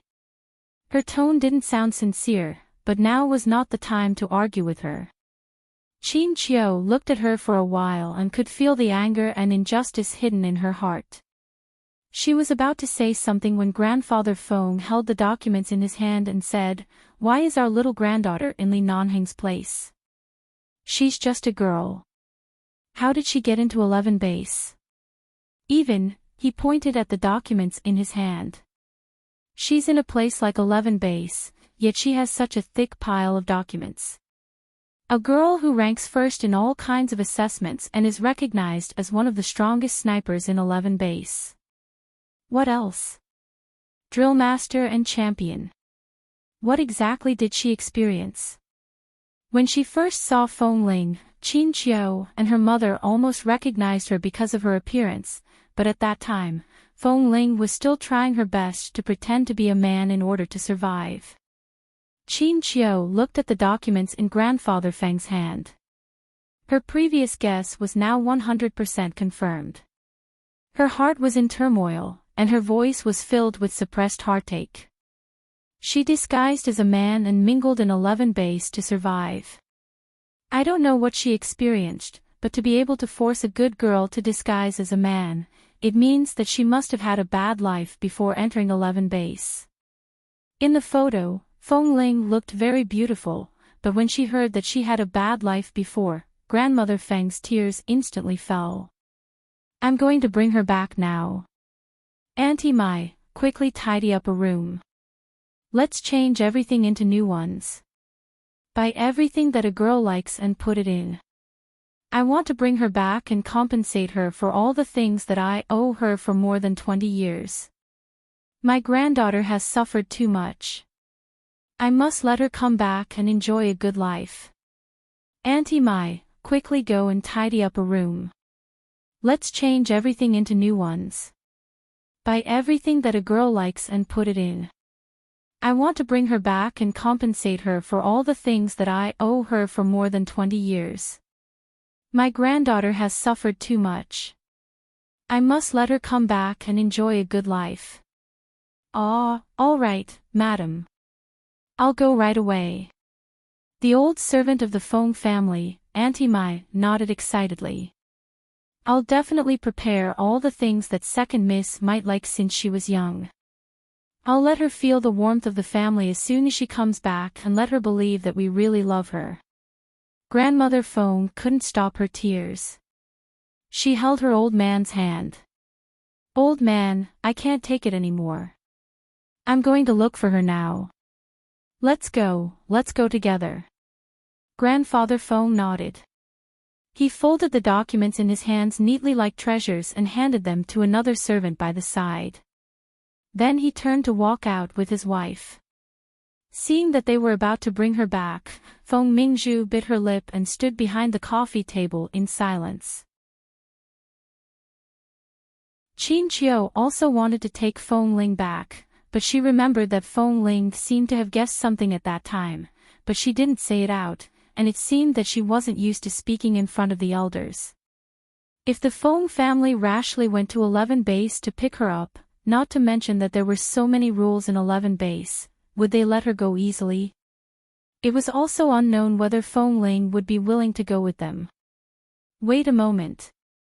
Qin Qiu stood up and said, Dad, Mom, it's too late now. Even if we want to bring her back, we need to have a detailed plan. This child has been away from us for almost 21 years. If a family suddenly runs to her and tells her that we are her grandparents and her parents, no one can adapt and accept it immediately. I think we'd better not scare her. Yes, that makes sense. Grandfather Feng also nodded and looked at the sky outside. It's indeed too late. What if my granddaughter is scared? But right now, we can't sleep at all. What's her phone number?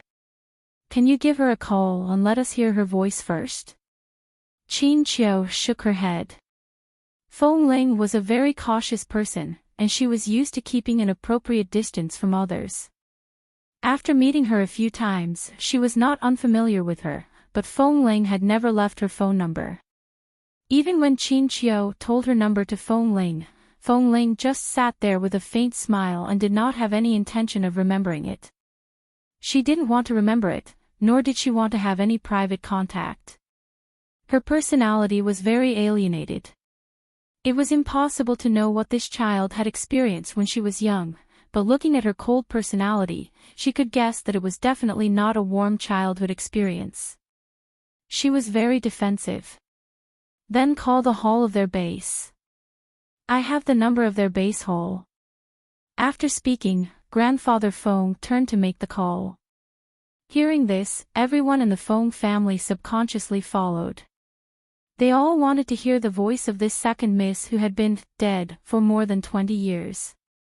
Qin Qiu also stood up and walked over. She also wanted to see Feng Ling, and she also missed her.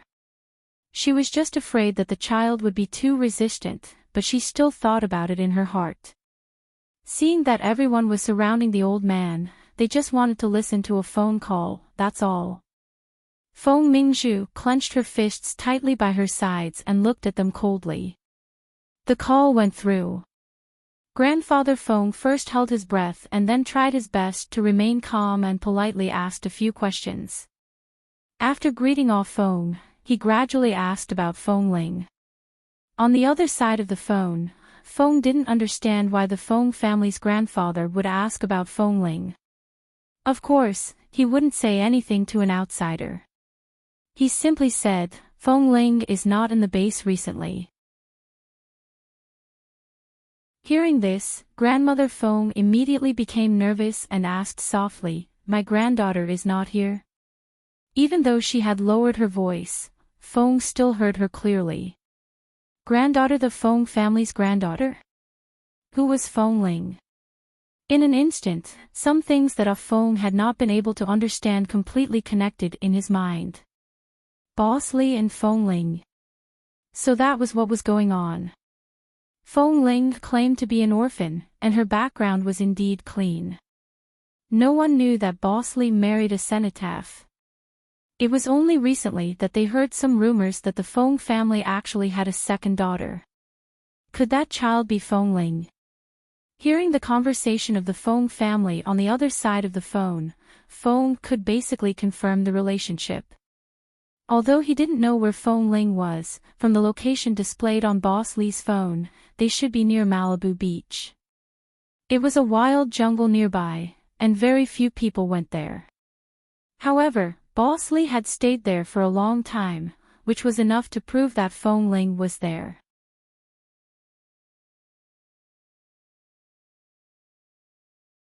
Chapter 1251.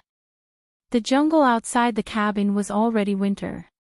Even though it was not covered with snow, it was still cold. Inside the wooden house, it was as warm as spring. There was a fire in the clean stove, and there was a safe makeshift stove by the window. The stove was covered with barbed wire, and it was very clean. Half a piece of bacon that hadn't been eaten in the afternoon was hanging on top of the barbed wire, and it was slowly being smoked and warmed up.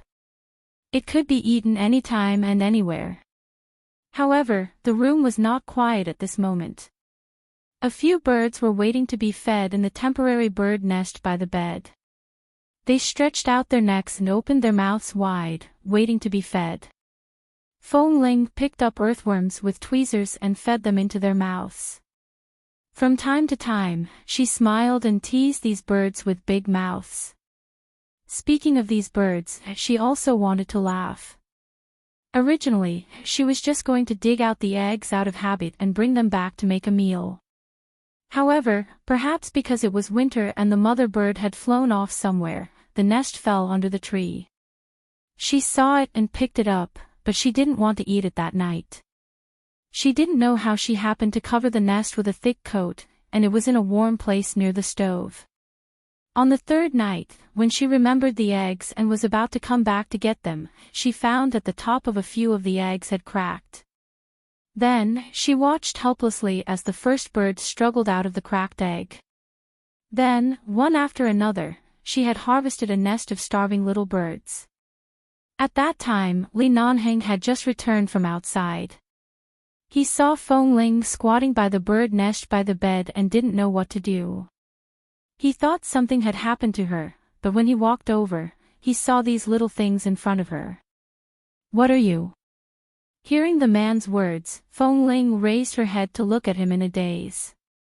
She then pointed to the few little things in front of her and said, "I originally wanted to make some egg drop soup tonight, but I didn't expect these little birds to hatch from our clothes."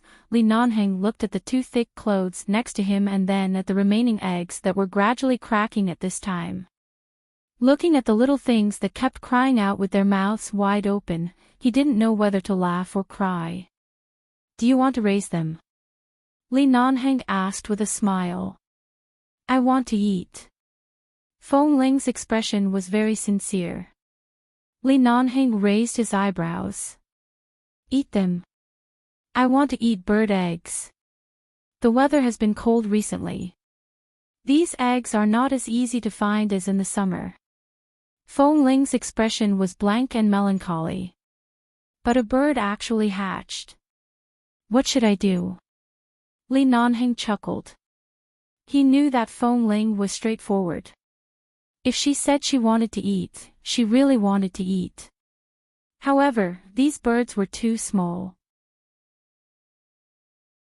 Even if she wanted to make some bird meat soup, it was not possible, so he could only smile and say, "Do as you see fit." Fong Ling squatted in front of the birds for a long time. In the end, she saw that they wanted to eat something. Coincidentally, there were many earthworms she had just dug out in the room. She didn't know what birds ate, but she heard that they ate worms. Earthworms should be able to do the same, right? So she tried to feed it, and she didn't expect it to work. So she fed them continuously for about a week, and also raised these birds for a whole week. Li Nanheng came in and saw that she was feeding the birds. He walked over and gently kicked the nest she had specially made with some old cloth. Of course, he only touched it lightly, and Fong Ling quickly raised her hand to slap him away. Don't touch them." Li Nanheng smiled. "I think they have grown up a lot in the past few days. They can be cooked into soup." Fong Ling's expression froze. She looked at him abruptly, only to see that the man was standing there condescendingly with a malicious smile. The corner of her mouth twitched, and she hurriedly bent down to carry the nest of birds to the bed like she was protecting her cubs. She used her body to block the nest as she said, "I've been raising them for a week. If you dare to eat them, I won't let you off." Not only did Li Nanheng not walk away, but he even leaned closer. While she was squatting by the bed, he leaned down and trapped her by the bed. He lowered his head and kissed her on the cheek. "How do you want to be with me?" Fong Ling quickly pushed him with her hand. "Don't mess around. Don't press them down. They are still young, and their feathers haven't fully grown. I'm warning you, don't have any ideas about them. If you want to eat them, go eat something else. I'll raise these few like this, you. Before she could finish speaking, the man bent down to hug her and kissed her hard. They had been together like this every day for half a year, but Li Nanheng's passion for her did not decrease. In fact, it was as though he loved her more and more every day. His passion had never decreased. Feng Ling had long gotten used to his habit of wanting to kiss her, touch her, and press her down on the bed. After being kissed for a while, the man finally let go of her, touched her shoulder-length hair, and kissed her in the hair. He then hugged her and smiled. Feng Ling didn't know what this man was smiling about, but she instinctively felt that he was definitely thinking of something bad. Of course, she didn't expect that Li Nanheng was considering whether they should have a child because he saw her protecting the birds. Feng Ling was not used to dealing with things with women, but in fact, she was still a woman in her bones. This kind of instinct was innate. The birds that she fed for a week were treated as treasures by her. If one day, she really gave birth to a child that belonged to them, just thinking about it was enough to look forward to it. Although she couldn't eat the bird meat soup, there was bacon for dinner. Feng Ling carefully cut the meat into thin slices and made 2 simple vegetarian dishes. Life in the jungle was not particularly simple because of Li Nanheng's existence. It could even be said to be extravagant. When Feng Ling was young, she made a living in the jungle, but Li Nanheng had been in the base for so many years, and his ability to survive in the wild was not much worse than hers. Many of the game was brought back by him, and it was especially rich. Every day, he did not lack food or clothes. At dinner, Feng Ling originally wanted to pick up a piece of bacon to eat, but for some reason, she suddenly felt nauseous. She abruptly put down her chopsticks and turned to the table to retch.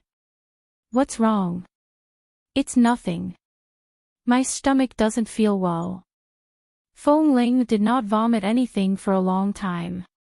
She took a sip of the warm water Li Nanheng handed her, took a deep breath, and picked up 2 vegetarian dishes with her chopsticks. She no longer ate meat. Li Nanheng looked at her and suddenly said, "Got it." Feng Ling didn't react at first. Half a minute later, when she understood what he meant, she almost dropped the bowl in her hand. How is that possible? Li Nanheng calmly smiled. Although I'm very careful every time, no contraceptive measure can guarantee a 100% success rate. Feng Ling, asking for monthly votes. You're tuning into the LoveLore Library YouTube channel. We're so grateful for your support, and don't forget to subscribe to join us on this incredible journey through captivating stories. Your generosity through donations truly makes a world of difference, as it's the primary source of revenue that allows me to expand and enhance this channel for you. Thank you from the bottom of my heart for being a part of this adventure.